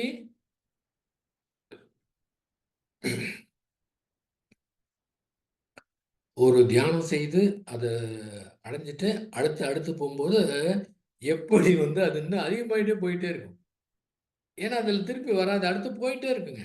அதேபோல தான் மது போதைக்கு அடிமையானவங்க கொஞ்சம் சாப்பிட்டு ஆயிட்டு இந்த மாரி ஏன்னு கேட்டீங்கன்னா, இந்த அத்துணையுமே உடல்ல ஏற்படக்கூடிய ரசாயன மாற்றம். தியானம் பண்றீங்க. ஆரம்பத்துல தியானம் பண்றப்ப எப்படி இருந்தது? 10 வருடம் கழித்து எப்படி இருக்குது? நல்லா நோட் பண்ணி பாருங்க. அது மாற மாற அது வந்து அந்த உடலால அதை ஏற்றுக்காது. ஏன்னா ரசாயன மாற்றம் மாறிக்கொண்டே இருக்கிறது. தன் உடல் தன்மை அப்படி இருக்குதுங்க. நீங்க வந்து ஸ்வீட்டே சாப்பிட்டீங்கன்னா எவ்வளவு சாப்பிட முடியும்? தெகட்டிரும்ல. அதே போல தான். ஆனா, அந்த தியானத்துல ஏற்படக்கூடிய அனுபவத்தையும், அந்த சக்தி நிலையையும் வந்து நீங்க பிடிச்சு வைக்காம இருந்தா இப்ப ஃப்ரெஷ்ஷா இருக்கும். அப்ப இந்த போதை என்பது அது கொஞ்சமா சாப்பிட்டு, சாப்பிட்டு அதுக்கப்புறம் அது கிக்கே வராது. அடுத்தது போகும். அடுத்தது. அப்ப போதைப் பொருள் கடத்தல், அதுல கிடைக்கக்கூடிய பணம், என்னதாலும் அத அனுபவிக்கணுங்கிற ஒரு அது தாங்க முடியாத ஒரு உணர்வு எப்படி இருக்கு பாருங்க. அப்ப அந்த உணர்வு இருக்குதுன்னா, அத ஆதரிக்கவும் இல்லாம, அத எதிர்ப்பும் இல்லாம அப்படியே விட்டா தானா மாறிடும். Very simple. இத புரிஞ்சுக்கிட்டா போதும். எத்தனையோ பேர் வந்து வெளியில வரலாம். ஆனா, அவங்களுக்கு வெளியில வரணும் ஒரு எண்ணம் இருக்கணும். அந்த முடிவு இருக்கணும். அந்த முடிவு இருந்தா தான் இந்த எனர்ஜி கிடைக்கும். இல்லைன்னா, அது எப்படியேப்பட்ட போது, இது ரொம்ப ஜாலியா இருக்கு. இந்த பிறவியில இதுதான் பிறந்திருக்கிறோம். ஆஹா! என்ன சுகமா இருக்கு. இதெல்லாம் மத்தவங்களுக்கு தெரிய மாட்டேங்குது. இந்த மாரி சுகத்த வேற யாருக்கா இருக்குதா? அப்படின்னு ஒரு முடிவு எடுத்தா, அது அப்படிதான் போகும். அதுதான் 6வது அறிவு அதுதானே குடுத்துருக்கு. ஏன்னா அவங்களா இயற்கையா கடவுளா ஓணுங்களுக்கு பார்த்து குடுத்துட்டு இருக்கிறாங்க. எல்லாம் கம்ப்ளீட்டா எல்லாமே மொத்தமா குடுத்தாச்சு. எல்லா பொறுப்புக்கும் நீ தான் எடுத்துக்கணும். உன் பொறுப்பு தான். நீ செய்யக்கூடிய செயலுக்கு விளைவு தான். அதெல்லாம் பொறுப்பு எடுப்பதே கிடையாது. செயலுக்கு விளைவாக இறைவன் கொடுப்பது கிடையாது. தொக்கி நிற்பதே அந்த இதுதான். அப்ப அந்த முறையில நாம வந்து கொஞ்சம் திங்க் பண்ணணுங்க. அத புரிஞ்சுக்கணுங்க. அந்த நம்முடைய அ நம்ம வீட்ல ஒருத்தர் இருந்தா எவ்வளோ வேதனையா இருக்கும். கொஞ்சம் பாருங்க. இதே மாரி எத்தன பேர் வீட்ல எவ்வளோ ஒரே ஒரு ஆள்னால அந்த குடும்பமே ஒண்ணும் இல்லாம போகுது. எதிர்காலமே நல்லா இல்லாம போகுது. அவங்களுக்கு சப்போர்ட் இல்லைன்னா என்ன ஆகுங்க? குழந்தைகளுடைய எதிர்காலம், படிப்பு எல்லாமே போய் ஒண்ணுமே இல்லாம போயிருங்க. ஒரே ஒரு நபருடைய ஒரு செய்கையின் காரணமாக. அந்த போதைக்கு அடிமையான காரணத்தினால. நம்ம சிந்தனை பண்ணணும். எப்படி பண்ணணும்? என்ன மாதிரி? அப்படின்னு நம்ம வந்து நம்ம அறிவறிந்தோருடைய கடமை, அவர்களை மீட்டெடுக்கக்கூடிய கடமை, அந்த பொறுப்பு நமக்கு இருக்குதுங்க. யாருக்கு வேணாலும் பொறுப்பு இல்லாம இருக்கப்பட்டது. தேவை கிடையாது. அது குறையும் சொல்ல தேவையில்ல. ஏன்னா குறை சொல்லி பிரயோஜனமும் கிடையாது. எப்படியோ போயிட்டு போறாங்க. நம்ம என்ன செய்ய முடியும்? எந்த மாதிரி செய்ய முடியும்? அந்த மாதிரி அந்த இது பெருகணுங்க. இந்த உணர்வு இருக்கணுங்க. இந்த உணர்வு வந்து எத்தனையோ பேருடைய அந்த அந்த மாதிரி இருக்கக்கூடிய உணர்வோடு ஒன்றிணைந்து செயல் செய்து, அது ஏதாவது ஒரு செயல்படுங்க. அதுக்குதாங்க திரும்ப திரும்ப அத வந்து சொல்லிக் கொண்டு இருக்கக்கூடிய காரணம் அதுதாங்க. ஆகவே அந்த முறையில நாம சிறப்பாக புரிந்து கொண்டு, எதிர்பார்ப்பு இல்லாம வாருங்கள் ஒரு புதிய சமுதாயம் படைப்போம். மீண்டும் உங்கள் அத்துணை பேருக்கும் புத்தாண்டு வாழ்த்துக்கள் கூறி, இந்த அளவிற்கு பொறுமையா கேட்ட உங்கள் அத்துணை பேருக்கும், Facebook அன்பர்கள், நண்பர்கள் அனைவருக்கும் நன்றி கூறி நிறைவு செய்கின்றேன். வாழ்க வையகம்! வாழ்க வையகம்! வாழ்க வளமுடன்! வாழ்க வளமுடன்ங்க ஐயா. நன்றிங்க ஐயா. சிறப்புங்க ஐயா. ஐயா வந்து இன்னைக்கு வந்து சக்தியா முக்தியான்ற தலைப்புல ஐயா சிறப்பா உரையாற்றினாங்க.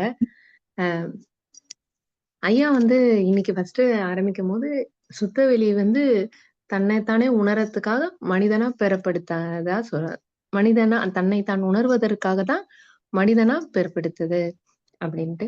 அந்த இயற்கையில எப்பவுமே இன்பம் தான் இருக்கு. ஆனா மனிதன் தான் அவன் வந்து துன்பமா மாற்றிக் கொள்கின்றான் அப்படின்றத சொன்னாங்க. மகரிஷி சாமிஜி என்ன சொல்றாங்க, யாரிடமும் எப்பவும் எதையும் எதிர்பார்க்காதீங்க. அப்படி எதிர்பார்த்தீங்கன்னா ஏமாற்றம் தான் கிடைக்கும் அப்படின்னு சுவாமிஜி சொல்றத சொன்னாங்க. அத விட்டுட்டு மற்றவர்களுக்கு என்ன செய்ய முடியும்? நம்மளால அவர்களுடைய அதுக்கு அவங்க என்ன செய்ய முடியும்னு நம்ம சிந்தனை செய்யும்போது, அதற்கான சக்தியும், ஆற்றலும் நம்ம இயற்கை நம்மளுக்கு ஏற்படுத்தி கொடுக்கும் அப்படின்றத சொன்னாங்க. எப்பவுமே எதிர்பார்ப்பு இருந்தா, அங்க வந்து ஏமாற்றம் தான் வரும். செயல் விளைவு தத்துவத்த ஐயா சொல்றாங்க. அது எதிர்பார்த்தா அதுக்கு விளைவு ஏமாற்றம் அப்படின்றது. நம்ம அத விட்டுட்டு அன்ப வந்து எல்லாருக்கும் குடுக்கணும் அப்படின்றாங்க. அன்பா இருத்தல். அன்புன்றது ஒரு நிலை. அந்த இது அடிக்கடி நன்னனி ஐயா சொல்றது, நம்ம சிந்தனை உரையில சொல்றது ஞாபகம் வருது. ஐயா சொல்றது. அப்ப வந்து யாரிடமும் எப்பயும் எதிர்பார்க்காம இருக்கணும். நம்ம வந்து யாரிடமும் வந்து முக்கியமா என்ன சொல்றாங்க, யாரிடையும் எதையும் அவங்க பாராட்டணும், அவங்க நம்மள இது பண்ணணும், அப்படின்றது ஒரு ஒரு அந்த ஒரு இது அந்த ஒரு நிலையோட இல்லாம, நம்ம வந்து எப்பவும் இயல்பா இருக்கணும்.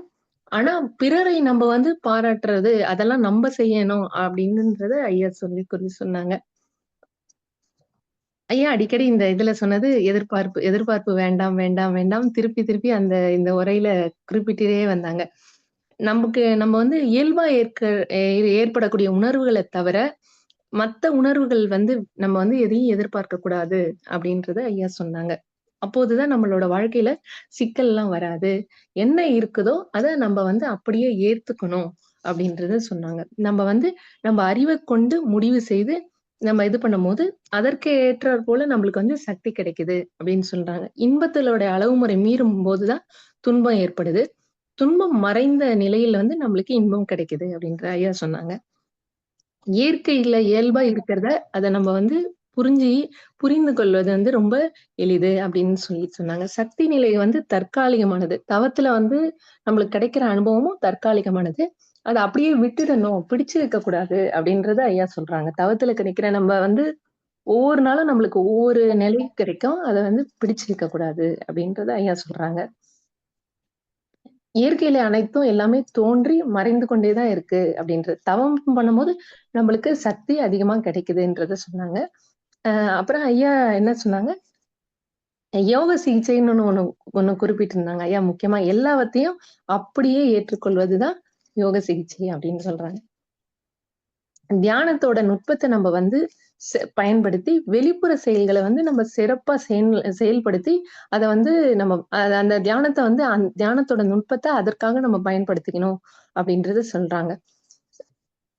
அத வந்து சக்தி நிலைய அடக்கி விடாமல், அத அப்படியே விட்டுடணும் அப்படின்றத சொல்றாங்க எல்லாம். நம்ம 6வது அறிவை பயன்படுத்தி நம்ம வந்து முடிவு எடுக்கணும். ஐயா என்ன சொல்றாங்கன்னா, நம்ம கடவுளை கூட நம்ம வணங்க வேண்டாம். ஆனா செயல்களை நம்ம ஒழுங்கா செய்தாலே போதும். அதுதான் அப்படின்னு சொல்றாங்க. மனதுக்கு முரண்படாமல் இருந்து ஆறு போல ஓட விடணும். ஐயா எப்பவுமே திருப்பி திருப்பி அவரோட உரையில சொல்றது ஆறு போல ஓட விடணும் அப்படின்றத சொல்றாங்க. தியானத்துல தினம் தினம் புது அனுபவம் கிடைக்கும். நிகழ்காலத்துல தான் நம்ம வாழணும் அப்படின்றத ஐயா சொல்றாங்க. அடுத்தது ஐயா வந்து இந்த சக்தி நிலைக்கு அப்புறம் முக்தின்றது விடுதலை அப்படின்னு சொல்லி அத குறிப்பிட்டிருந்தாங்க.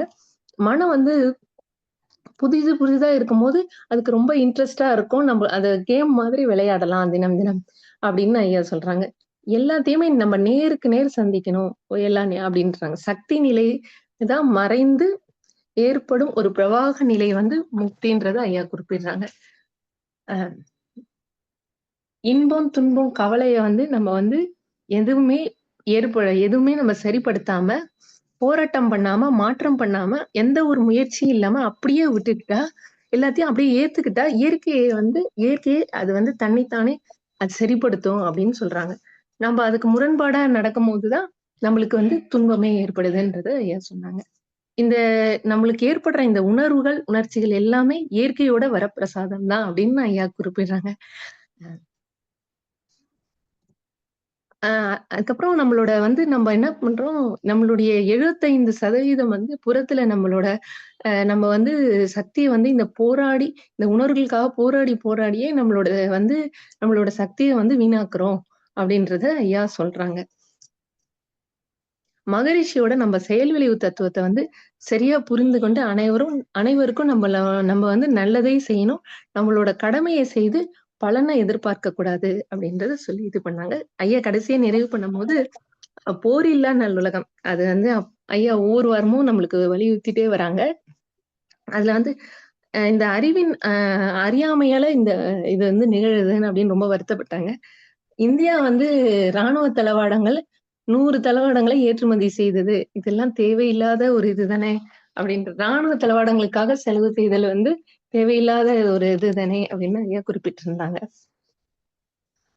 நம் அடுத்தது வந்து ஐயா வந்து நம்மளோட வந்து போதை இல்ல நம்ம வந்து போரில்லா நல்லுலகத்துக்கு நம்மளால வந்து என்ன செய்ய முடியுமோ, நம்மோட கடமைய நம்ம செய்யணும்னு சொல்லிட்டு, அடுத்தது வந்து போதையில்லா தமிழகம் உருவாக வேண்டும்ன்றது ஐயா வலியுறுத்தி சொன்னாங்க. ஒரு நபரோட செய்கையால, இவர் ஒரு போதைக்கு ஒருத்தர் அடிமையாகுறதுனால, அவங்களோட குழந்தையோட படிப்பு, அவங்க குடும்பமே பாதிப்புக்குள்ளாகுது. அதனால இத வந்து அவர் வந்து அந்த போதைக்குலருந்து அவர் வெளிய வரணும்னு ஒரு முடிவு செய்து அவர் நெனச்சாருன்னா, அவருக்கு வந்து இயற்கையா அந்த சக்தி குடுத்து அதுலருந்து வெளிய வர அவருக்கு இது பண்ணும். ஆனா அவர் வந்து அப்படி நெனைக்கிறதில்ல. அதனால அவர் அதிலேயே திரும்பி திரும்பி இருக்கிறாரு. அவரு அப்படின்னு சொல்றாங்க. அதனால நம்ப என்ன செய்ய முடியுமோ, நம்மளால செய்ய முடியத நம்ம பொறுப்பெடுத்து செய்யணும்னு ஐயா சொல்லி நிறைவு பண்ணாங்க. கடைசியா ஐயா சொன்னாங்க, "எந்த எதிர்பார்ப்புமே இல்லாம நம்ம வாருங்கள் புதிதாக சமுதாயம் படைப்போம்ன்னு" சொல்லி நிறைவு செய்தாங்க. நன்றிங்கய்யா. வாழ்க வளமுடன். அ ஐயா கேள்வி பதில் நிகழ்ச்சிக்கு முன்னாடி ஒரு அ அறிவிப்புகள்ங்கய்யா. அ அ அன்பர்கள் அனைவருக்கும் அறிவிப்புகள். நாளை மாலை நாளை தினமும் காலை 5 மணிக்கு தவமும், அதைத் தொடர்ந்து நன்மணி ஐயாவால் சிந்தனை துளிகள் வழங்கப்படும். நாளை வியாழக்கிழமை மாலை வந்து 6:30 மணிக்கு புத்தருக்கு கிடைத்த ஞானம் என்ற தலைப்புல இருந்து பழனியிலிருந்து சோமசுந்தரம் ஐயா வந்து சிந்தனை உரையாற்ற உள்ளார்கள். வெள்ளிக்கிழமை மாலை ஜோதிட ஞானம் என்ற தலைப்புல வந்து நன்மணி ஐயாவால் வழங்கப்படும். ஜோதிட ஞானம் அடிப்படை பயிற்சிகள் 17வது வாரமாக நிகழ்கின்றது. சனிக்கிழமை மாலை வந்து ஆரோக்கிய ஆலோசனை நிகழ்வு 6:30க்கு நடைபெறும். அதுல வந்து வாய் அப்படின்ற ஒரு தலைப்புல நாக்கு மற்றும் பற்கள பத்தி அனிதா அம்மா அவர்களும், ஷர்மிளா அம்மா அவர்களும் ஆலோசனை வழங்க உள்ளார்கள். வெள்ளிக்கிழமைகளில் காலை சாந்தி யோகமும், சனிக்கிழமை காலை ஆரோக்கிய தானமும் நடைபெறும். அன்பர்கள் அனைவரும் அனைத்து நிகழ்வுகளில் கலந்து பயன்பெற வேண்டுமாறு கேட்டுக்கொள்கின்றோம். இப்போ அடுத்த நிகழ்வாக கேள்வி பதில் நிகழ்ச்சி. கேள்வி கேட்கும் அன்பர்கள் ஹேண்ட் ரைஸ் பண்ணலாங்க. வாழ்க வளமுடன்.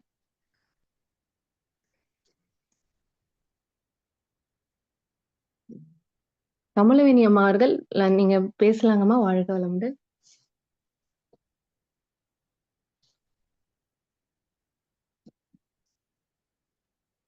வாழ்க வளமுடன் ஐயா. ஐயா வாழ்க வளமுடன். சொல்லுங்கம்மா.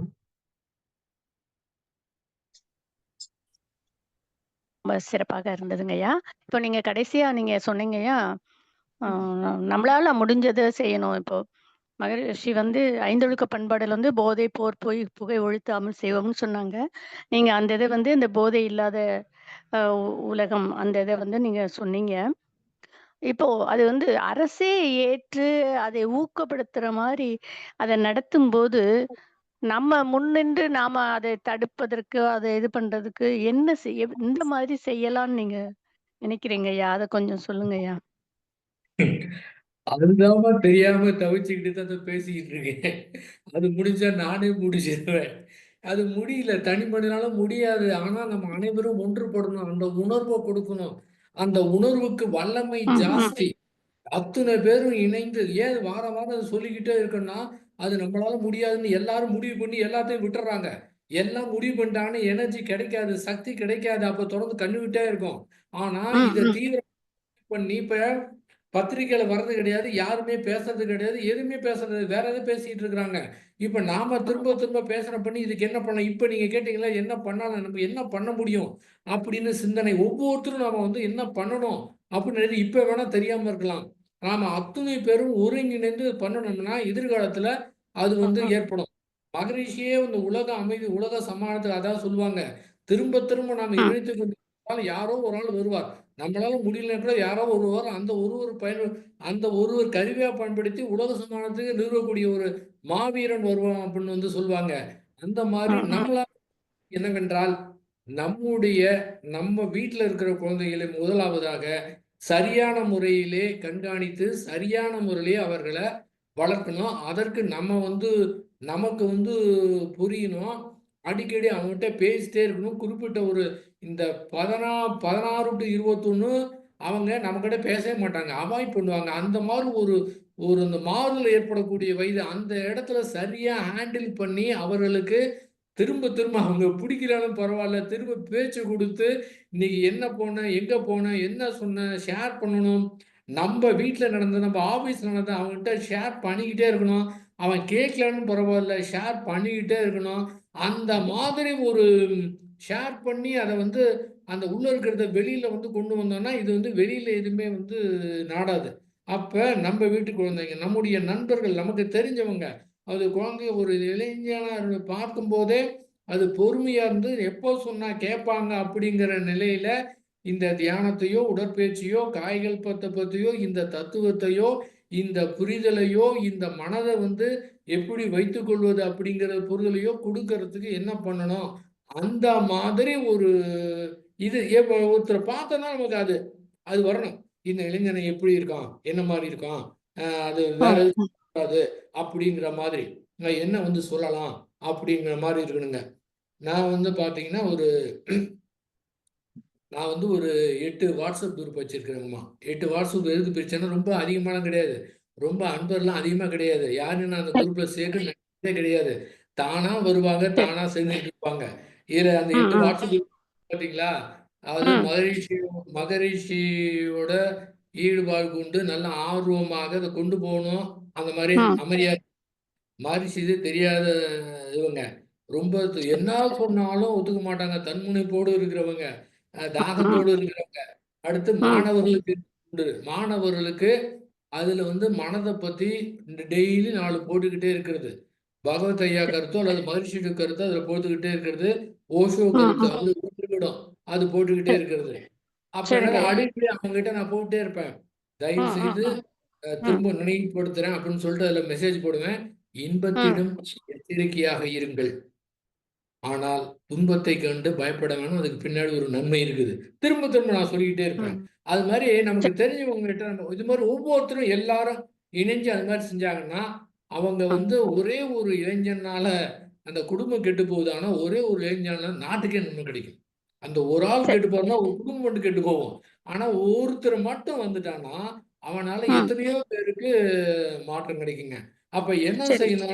இதுக்கு என்ன பண்ணணும்? நாமே திரும்ப திரும்ப சிந்தனை செய்து அதுக்கு ம். என்னென்ன பண்ணணுமோ, அப்படி ஒரு தயாரான நிலையில இருந்தபோது இயற்கை வந்து கொடுக்குங்க. அப்ப நமக்கு தெரிந்த குழந்தைங்க எல்லாமே, நமக்கு உறவினரோ, இதோ எந்த மாதிரி இருந்தாலும் சரி, அவங்கள நம்ம வந்து அந்த நோக்கத்துல பார்த்து நம்ம இது பண்ணணும். நம்ம வந்து எந்த மாரி பார்க்குறோம்னா, அது யாருமே ரொம்ப பேர் அத வந்து பார்க்கறதே இல்ல. அவன் பாட்டுக்கு வந்துட்டு இருக்கான், போயிட்டு இருக்கான். நம்ம ம். கொஞ்சம் கேர் எடுக்கணும். அதுக்காக வந்து நம்ம வந்து சந்தேகப்படக்கூடாது. ரொம்ப இது வந்து ஒரு இந்த இருமுனை கத்தி மாதிரி. ரொம்ப கவனமா வந்து ஹேண்டில் பண்ணணும்மா. அது சரி, நாம சரி. கத்துக்கணும். நாம புரிஞ்சுக்கணும். நாம ம். கத்துக்கணும். இது மாரி மாற்றம் நம்ம நினைக்கும்போது, நமக்கு எனக்கு சொல்ல தெரியாது. ஆனா இயற்கை வந்து எந்த ரூபத்துல எப்படி குடுக்கும்னு தெரியாதுங்கம்மா. அந்த மாரி குடுத்து நம்ம வந்து அ செய்ய முடியுங்கம்மா. சரிங்கய்யா. சரிங்கய்யா. பாருங்க, புரியுதுங்கய்யா. அதாவது ம். நான் இன்னொரு இது ம். முடிச்சிடுறேன்ம்மா. இப்போ ம். வந்து அந்த கள்ளக்குறிச்சி பக்கத்துல கிட்டத்தட்ட எவ்வளோ பேர் இறந்தாங்க. ஆமா. இறந்தாங்கன்னு ஒரு துன்ப உணர்வு ம். குடுத்தது. எல்லாத்துக்கும் துன்ப உணர்வு. ம். துன்பம் எதுக்கு குடுத்துச்சு? இது மாரி இனிமே எதிர்காலத்துல நிகழக்கூடாதுன்னு ஒரு பிளான் பண்ணுச்சு இயற்கை. அவங்க அத்தனை ஆமா. பேரும் இதுக்குமே பண்ணணும்னு எல்லாரும் நாட்டு மக்களே திங்க் பண்ணணும். அது ம். முடிஞ்சுச்சா? இந்த ம். நல்ல விஷயத்த வந்து கெட்ட விஷயத்த வந்து ஆறு போல ஓட விடாம புடிச்சு வச்சுக்குவாங்க. இந்த ம். மாரி ம். ஒரு குடுத்ததுன்னா, இதுக்கு அது எதுக்கு குடுத்ததுன்னா, எல்லாரும் திங்க் பண்ணி எதிர்காலத்துல மாரி இருக்கக்கூடாதுங்கிறதுக்காக குடுத்தது. ம். அந்த ம். துன்பத்த பயன்படுத்தி நம்ம எல்லாரும் முயற்சி பண்ணணும். அத சரி. மறந்து போச்சா? அது ரொம்ப நாளாச்சு. ம். எல்லாம் மறந்துட்டாங்க. அவ்வளவுதான். திரும்ப ம். இன்னொரு ம். தடவ நடக்கப்ப தான் இத பத்தி பேசுவாங்க. ஆமா. பாருங்க. இயற்கை அது மாரி பல்வேறு இன்டியூஷன் குடுத்துக்கிட்டே இருக்குங்க. அத ம். ம். பயன்படுத்தி ம். நம்ம வந்து என்ன நல்லது பண்ணலாம்? அப்படின்னு ம். நம்ம ஒரு தயாரான நிலையில இருந்தா, அ ம். இது கண்டிப்பா நடக்குங்கம்மா. சரிங்கய்யா. சரிங்கய்யா. நம்மளால ஆன முயற்சி நம்ம செய்வோங்கய்யா. நன்றி. செய்துகிட்டே இருக்கணும். நம்ம இது வந்து அதுதாங்க நான் பேசிக்கொண்டே இருக்குது. பாருங்க, ம். மகரிஷி இருந்தவர பார்த்தீங்கன்னா, நான் ரொம்ப நோட் பண்ணியிருக்கிறேங்க. எப்போ பார்த்தாலும் நிறைவு பெறும்போது போர் தேவையா? போர் ம். ம். தேவையா? கேட்டுட்டே ம். இருப்பாருங்க. ம். இப்ப ம். எல்லாரும் அவர் பேச எல்லாரும் அத நினைச்சுக்கிட்டே இருப்பாங்க. அது நினைக்க வான்காந்தல் பதிவாகும். அப்ப ஏதாவது ஒரு மாற்றம் நடக்கும். அதை பத்தி பேசவே இல்லைன்னா எங்கேயோ போர் நடக்குது, நாம அந்த இருந்தோமா, நடக்கும் சாப்பிட்டோமா, நடக்கும். முடிஞ்சுமா, நம்முடைய வாழ்க்கை நல்லா இருந்துச்சா, அப்ப இன்னைக்கு ஓட்டுக்கு 5000 வாங்கினோமா, இன்னைக்கு நமக்கு காசு கிடைச்சதா அப்படின்னு இருந்தா, எதிர்கால ம் ஓட்டுக்கு ம் பணம் வாங்கிட்டு பண்றவன் எதுக்கு பண்ணுவான்? அப்ப அது சிந்திக்கிறது இல்லையா மனிதன்? அதை நாம ஆ, கொடுக்கணும்ல. அந்த சிந்தனை மாற்றத்தை நம்ம சமுதாயத்துல ஆமா. ஏற்படுத்தணுங்க. அதுக்குதான் நம்ம வேலை பார்த்துட்டு இருக்கோம்மா. சரிங்க ஐயா. சரிங்க. ரொம்ப நன்றிங்க ஐயா. நல்ல நன்றிங்க. விரிவான விளக்கம் குடுத்துருக்கீங்க ஐயா. நம்மளும் முயற்சி பண்ணுவோங்க ஐயா. நன்றிங்க ஐயா. அவ்வளவுதான். வாழ்க வளமுடன் வாழ்க ஐயா. வளமுடன். நன்றிங்கம்மா. கமலவேணி அம்மா அவர்கள் வாழ்க வளமுடன். அடுத்ததாக ரெட்மி நோட். நீங்க அன்மியூட் பண்ணிட்டு பேசலாங்க. வாழ்க வளமுடன். வாழ்க வளமுடன்மா. வாழ்க வளமுடன் ஐயா. கல்வி ஆமா, கல்வி அம்மா வாழ்க வளமுடன். கல்வி கோபிகிருஷ்ணன் பேசுறேங்க ஐயா. இன்னைக்கு உங்ககிட்ட எப்படியாவது பேசணும்னு நினைச்சேங்க. அப்புறம் உங்களுடைய யூடியூப் இது பார்த்தேன். இன்னைக்கு புத்தாண்டு வாழ்த்துக்கள். யாருடையும் எதையும் எதிர்பார்க்காதீர்கள் அப்படின்ட்டு எனக்கு வந்து ரொம்ப ரொம்ப சந்தோஷங்க. ஆக்சுவலா நீங்க பேசி முடிக்கும் போது தாங்க நான் ஜாயின் பண்ணேன் நானு. ஆக்சுவலா சரிங்கம்மா. உங்ககிட்ட வந்து நீங்க சொன்ன நீங்க குரூப்ல நான் இருக்கேன் இல்லைங்க. ஆக்சுவலி நீங்க சொல்ற விதம் நீங்க எப்பவுமே அதை சொல்லி சொல்லி ஒரு ஒரு வாட்டியும் நான் சொல்லும்போது முதல்ல ஆரம்பத்துல கேட்கும்போது இவர் இதுதான் சொல்லுவாரு அப்படின்ற மாதிரி அந்த ஒரு போக்கு. ஏன்னா நமக்கு எப்பவுமே ஒரு பதிவு இருக்கு இல்லையா ஆமா. இதே சிந்தனையிலே இருப்போம். ஆனா நீங்க பேச பேச ஒவ்வொரு நாளும் எனக்கு அது ஒரு புது புது அர்த்தத்தை உருவாக்குதுங்க. இப்போ இப்போ நன்றிங்கம்மா. பாத்தீங்கன்னா இந்த மார்கழி மாசம் இந்த இதுல கூட இப்போ நிறைய யோக சாதனை பயிற்சி அது மாதிரி சொல்லி சொல்லி இந்த அகத்துக்கான இதுலயே சொல்லி நம்ம புறத்துக்கான வேலையில வந்து கான்சென்ட்ரேட் பண்ணவே முடியல. சம்திங் நம்ம தனியா போய் உட்கார்ந்துன்னு அதுல டைம் நிறைய ஸ்பெண்ட் பண்ணுமா, அது ஸ்பெண்ட் பண்ண முடியலன்னா நம்ம வந்து ஐயோ நம்ம வந்து ஒழுங்கா அந்த இதுல பண்ணலன்ற மாதிரிலாம் அந்த ஆக்சுவலா இப்போ வந்து அந்த ஒரு சேஞ்ச் நிறைய தெரியுதுங்க உங்களுடைய பேச்சு கேட்டு. ஏன்னா நம்ம வந்து நிறைய வெளியில தான் நிறைய வேலை பண்ணணும். வெளியில நம்ம சுத்தி கண்டிப்பா. நம்ம சுத்தி இருக்கிறது இந்த அகத்துக்கான விஷயம் வந்து எதுக்குன்னா இந்த யோகம் இதெல்லாம் வந்து என்னன்னா நம்ம வந்து வெளியில வந்து பாதிப்பு அடையாம நம்மளுடைய செயல்ல இன்னும் வந்து கூர்மையா இருக்கிறதுக்கான ஒரு ஹெல்ப்பா தான் நம்ம வந்து இந்த தியான பயிற்சி இந்த யோகம் இந்த சக்திய அப்சர்வ் பண்றதுக்கு தான் அந்த வெளிக்கான செயலுக்கான ஒரு வெப்பன்ஸ் தான் எடுத்துக்கணுமே தவிர அப்படியே உள்ள உட்கார்ந்துட்டு ரூம்ல உட்கார்ந்துட்டு அப்படியே நம்ம அடைஞ்சு வெளியில கான்டாக்டே இல்லாம சில டைம்ல இருந்துறேன் நானு. வந்து Correct. அதாவது சம்டைம்ஸ் நான் வீட்டுக்காரர் கூட பேசுறதே கிடையாது. அந்த மாதிரி போயிருது. அப்படி கிடையாது. நம்ம வெளியில தான் நம்ம ரொம்ப இன்டராக்ட் பண்ணணும். நம்ம நல்ல அந்த ஒரு மாற்றத்த நீங்க கொண்டு வந்திருக்கீங்கங்க. ரொம்ப அந்த மாற்றம் வந்து தெரியுதுங்க அது. அதுவும் இப்ப நீங்க ஒண்ணும் இப்ப இந்த நம்பர் வேற 1 to 7 சொல்லும்போது நான் என்ன நம்பரு? ஆக்சுவலா நீங்க வந்து நம்பர் 7ங்கய்யா. நீங்க அது விளையாட்டா சொன்னா கூட ஐயோ இவரு ஐயா வந்து 7 அவரு. அவருன்ட்டு ஒரு பயபக்தியா வருது, அன்பும் வருது. எல்லாமே உங்ககிட்ட சொல்லணும் போல ஒரு இதுங்க. ஆனா நிறைய மாற்றம் நீங்க சொல்றா கூட இத நம்ம சொல்லிட்டே இருக்கோம். அந்த எண்ணத்த பதிவு பண்ணினே இருக்கும்போது, நாமளும் வந்து ஒரே மாதிரி பயணத்துல தான் ஒரு பதிவு ஆகியிருக்கு. சோ அதுலருந்து நாமளும் வந்து மீண்டு வர்றதுக்கு இது வந்து ரொம்பவே ஹெல்ப்பா இருக்குங்க. அது நிச்சயமா அது உண்மைங்க. அவங்களுக்கு புரியுதோ இல்லையோ நம்ம சொல்றத வந்து சொல்லினே இருக்கணும். அவ்வளவுதான். அந்த சொல் வந்து இப்ப எனக்குள்ளேயே வந்து சின்ன சின்ன ஏன்னா நான் இப்படிதான் இருப்பேன்னு அது ஒரு நம்ம போட்டுட்டோம் இல்லைங்களா அந்த பதிவு. சட்டுன்னு மாற்றம் வந்து மாற முடியல. ஆனா இப்ப அது கேட்க கேட்க கேட்க கேட்க இல்ல இல்ல இதுன்ட்டு ஒரு சேஞ்ச். இப்ப வந்து வெளியில எத பத்தியும் உள்ள போடுற விஷயத்த பத்திலாம் வந்து அது வரும் போவும் அதெல்லாம் ஓகே. அந்த ஒரு ஒரு ஒரு 10% அது கம்மி ஆயிடுச்சு. அந்த அகத்துக்கான ஒரு கான்சன்ட்ரேஷன் வந்து எனக்கு அத சட்ட பண்றது இல்லைங்கய்யா. அந்த வந்து அந்த அந்த சேஞ்ச் வந்து உங்கள தான்யா சாரும் அது. அதுக்கு ரொம்ப ரொம்ப நன்றிங்க. ரொம்ப நன்றிங்க. நிச்சயமா உங்களுடைய நன்றிங்க. முயற்சி எங்கள மாதிரி வந்து ஒரு சின்ன அணிலுக்கு செய்யற மாரி ஏதாவது அது எல்லாம் ஒரு ஒரு ஒரு சக்தியா உருவாகி எல்லாருக்கும் நல்லது. அல்டிமேட்டா வந்து நம்ம வந்து எல்லாத்தையும் நம்ம இருக்கிற இடம், நம்மள சூழ்ந்து இருக்கிறவங்க அனைத்தையும் ஒரு நல்ல பாசிட்டிவ் எனர்ஜிய வந்து ஸ்ப்ரெட் பண்ணினே போணும். இதுதாங்க நம்மளுடைய ஒரு ஒரு முயற்சி. ரொம்ப நன்றிங்க. ரொம்ப நன்றிங்க. உங்களுடைய ரொம்ப முயற்சி நன்றிங்கம்மா. அதெல்லாம் ஒரு பார்க்கும்போது ரொம்ப சந்தோஷமா இருக்கீங்க. அதெல்லாம் வந்து பாக்கியம்ங்க. பாக்கியம் தாங்க. உங்களோட தொடர்பே ஒரு பாக்கியம் தாங்க. வாழ்க வளமுடன் ஐயா. வாழ்க வளமுடன். வாழ்க வளமுடன். ரொம்ப நன்றிங்கம்மா. நன்றிங்கம்மா. வாழ்க வளமுடன்மா. நாம நாம எல்லாருமே 7 தாங்கம்மா. அது புரிஞ்சுக்கல அவ்வளவுதான். எல்லாருமே 7 தான். மகரிஷி அவங்க சொல்ற மாதிரி நாம் அனைவருமே நடமாடும் அறிவு திருக்கோயிலுங்கம்மா. வாழ்க வளமுடன். நன்றிங்க. ரெட்மி நோட் அம்மா அவர்களுக்கு நன்றிகள். அம்மா அவர்கள் வாழ்க வளமுடன். வாழ்க வளமுடன். ஐயா எனக்கு ஒரே இருக்கு இல்லைங்க ஐயா, நீங்க அந்த மனதுக்கு வந்து அந்த அடைவிடம் கிடையாதுன்னு அந்த ஒரு இது குறிப்பிட்டு இருந்தீங்க இல்லைங்கய்யா, அது அது அது மட்டும் கொஞ்சம் எனக்கு சொல்றீங்களா? எனக்கு அது எனக்கு புரியலைங்க. அதான். ஆஹ், அதாவது ஸ்ரீ வேதாத்ரி மகரிஷி அவர் சொல்வது, அந்த இயற்கையே இங்கே அறிவாக இருக்கின்றது. அறிவே தெய்வம்னு சொல்றாங்க. அதுதான் இங்க இருக்குது. அண்டத்தில் உள்ளதுதான் பிண்டத்தில் இருக்குது அப்படின்னு சொல்றாங்க. ம்.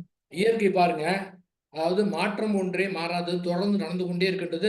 தொடர்ந்து நடந்துகிட்டே இருக்குதுங்க.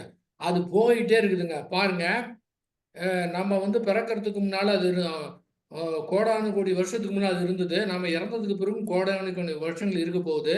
அந்த சுத்த வெளி அசைந்து விண்ணாகி காற்றாகி நெருப்பாகி நீராகி நிலமாகி ஓரறிவு தாவரம் முதல் 6வது அறிவு பெற்ற மனிதனா வந்து 6வது அறிவை பெற்ற மனிதனாக கற்காலத்திலிருந்து இப்ப கம்ப்யூட்டர் காலம் வந்து தொடர்ந்து அது நடந்து கொண்டே இருக்குதுங்க. அது பாட்டுக்கு போயிட்டே இருக்குதுங்க. போன வருஷம் வந்து இந்த வருஷம் இல்ல. அடுத்து போயிட்டே இருக்குதுங்க. அதே போல நம்முடைய மனதை பிடித்து வைக்காமல் ஃப்ரீயா ஆறு போல ஓட விட்டோம் என்றால், இந்த மனதுக்கு அடைவதற்கு எதுவுமே கிடையாது. அடைவிடம்னா ஒரு ஒரு டெஸ்டினேஷன், ஒரு இடம். இந்த மனதுக்கும் அடைவிடம் என்பது கிடையாது. தொடர்ந்து எப்படி இயற்கை தொடர்ந்து போய்க்கொண்டே இருக்கின்றதோ, அதே போல தான் இந்த மனதுக்கும் முடிவே கிடையாது. தொடர்ந்து வந்து போயிட்டே இருக்குங்க. அது எப்பன்னு சொல்ல முடியாது. எப்படி அந்த சுத்த வெளியிலிருந்து அசைஞ்சு திரும்ப அங்க போகணுமோ, அது வர அது பாட்டுக்கு அது மனது போயிட்டே இருக்கு. அந்த மாரி தன்மை எல்லாரிடத்திலே இருக்கின்றது. எல்லா மனதிடத்திலேயும் இருக்குதுங்க. அப்ப தொடர்ந்து அது மாறிக்கிட்டு தான் இருக்குது. ஓடிக்கொண்டு தான் இருக்குது. நடந்து கொண்டு தான் எப்போதும் இருந்தது. அப்ப அதுக்கு அடைவிடமே கிடையாது.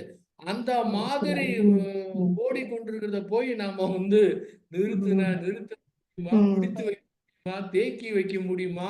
முடியாதுங்க. அத புரிஞ்சுக்கிட்டா என்ன ஆகுது? இப்ப மனது இயற்கை மாரி ஆயிருதுங்க. அப்படியே ஃப்ரெஷ்ஷா. இயற்கை எப்படி இருக்கிற இடம் தெரியாமல் இருந்து கொண்டிருக்கின்றதோ, செய்து கொண்டிருக்கின்றதோ, அதே போல அதுவாக நாம மாறிட்டோம்னா, இப்படிதான் இருக்கணும்னு எந்த கண்டிஷன் போடாம ஃப்ரீயா விட்டுட்டோம்னா, இப்ப என்ன ஆகும்? இயற்கை எப்படி அது போகுதோ, அதே போல அந்த இயற்கையே இத எடுத்துக்குங்க. அதாவது அந்த மனத ஆறு போல ஓட விட்டு, அத டிஸ்டர்ப் பண்ணாம அத அப்படியே விட்டு விடுவேன். புறத்துக்கு மட்டும் தான் பயன்படுத்துவேன். அகத்துக்கு மட்டும் எதுவும் செய்ய மாட்டேன் அப்படி இருந்தோம்னா, இப்போது நம்முடைய அடிமனதும், ஆழ்மனதும் நம்முடைய உதவிக்கு வருது. இங்கேயே நம்ம வந்து கட்டி புரண்டுகிட்டு ஒண்ணுமே இதையே சரி பண்ணோம்னா, அதெல்லாம் அப்படியே கிடக்கும். ஒண்ணுமே இருக்காது. இப்ப அது வருது. அப்ப இயற்கை வந்து இனிஷியேஷன் குடுக்கும். நீ என்ன செய்யணும்? எப்படி செய்யணும்? அந்தந்த நேரத்துல வந்து அப்படியே இனிஷியேஷன் குடுத்துக்கிட்டே இருக்குங்க.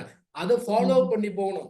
நான் வந்து ஆரம்பத்துல இருந்து நான் பார்க்கும்போது தியானம் கத்துக்கிட்ட நாள், அது நாள் வந்து பார்க்கும்போது, இப்ப எடுத்து பார்த்தோன்னா எனக்கு ஒரு நாடகம் மாரி இருக்கு. அது பாட்டுக்கு கூட்டிக்கிட்டு போயிட்டே இருக்குதுங்க. அடுத்து அது பாட்டுக்கு போயிட்டே இருக்குதுங்க. எப்படின்னு கேட்டீங்கன்னா, அது வந்து அதுதான் இயற்கை. அதுக்கு அடைவிடுமே என்ன எதிர்காலத்துல என்ன நடக்க போகுது? எதுவுமே தேவையே இல்ல. இந்த நேரத்துல இத செய்வோம். அவ்வளோதான் முடிஞ்சு போச்சு. ஆனா, இது மாரி ஒரு இடம் இருக்குது நம்ம முயற்சி பண்ணணும்னா, அது அதுக்கு போராட்டம் நடத்தணுங்க. ரொம்ப எனர்ஜி வேஸ்ட் பண்ணணும். அப்படியே நம்ம போராட்டம் பண்ணி ஒரு நிலைய நம்ம அடைஞ்சுட்டோம்னா, அந்த தக்க வைக்கிறதுக்கு ஒரு போராட்டம் நடக்கணும். ஆனா, அது அடைஞ்ச பிறகு தான் தெரியும். நாம் அடைய வேண்டிய இடம் எதுவல்ல அப்படின்னு. அப்ப இது மாரி தான் ரொம்ப பேர் ஓடிக்கிட்டு, தேடிக்கிட்டு, நாடிக்கிட்டு, பாடிட்டு இருக்கிறாங்க. அது இயல்பாவே நம்மிடத்திலே இருக்கின்றது. இயற்கையே நம்மிடத்தில் இருக்கின்றது. நாமே மெய்ப்பொருளாக இருக்கின்றோம் என்பதை புரிந்து கொண்டு விட்டோம் என்றால், அப்ப இயற்கைக்கு எப்படி முடிவிடம் கிடையாதோ, அதே போல நம்முடைய மனதுக்கும் அடைவிடம், முடிவிடம் என்பது கிடையாது. தொடர்ந்து இருக்கக்கூடிய அது ஒரு இயக்கம் அப்படின்னு சொல்லலாங்க. சரிங்க, சரிங்க. அதான் சிறப்பான இது செய்யுதுங்கய்யா. அதான் புரிதல் வேண்டும் இல்லைங்க? அதாங்கய்யா சிறப்புங்க. ஆமாங்க. சிறப்புங்க.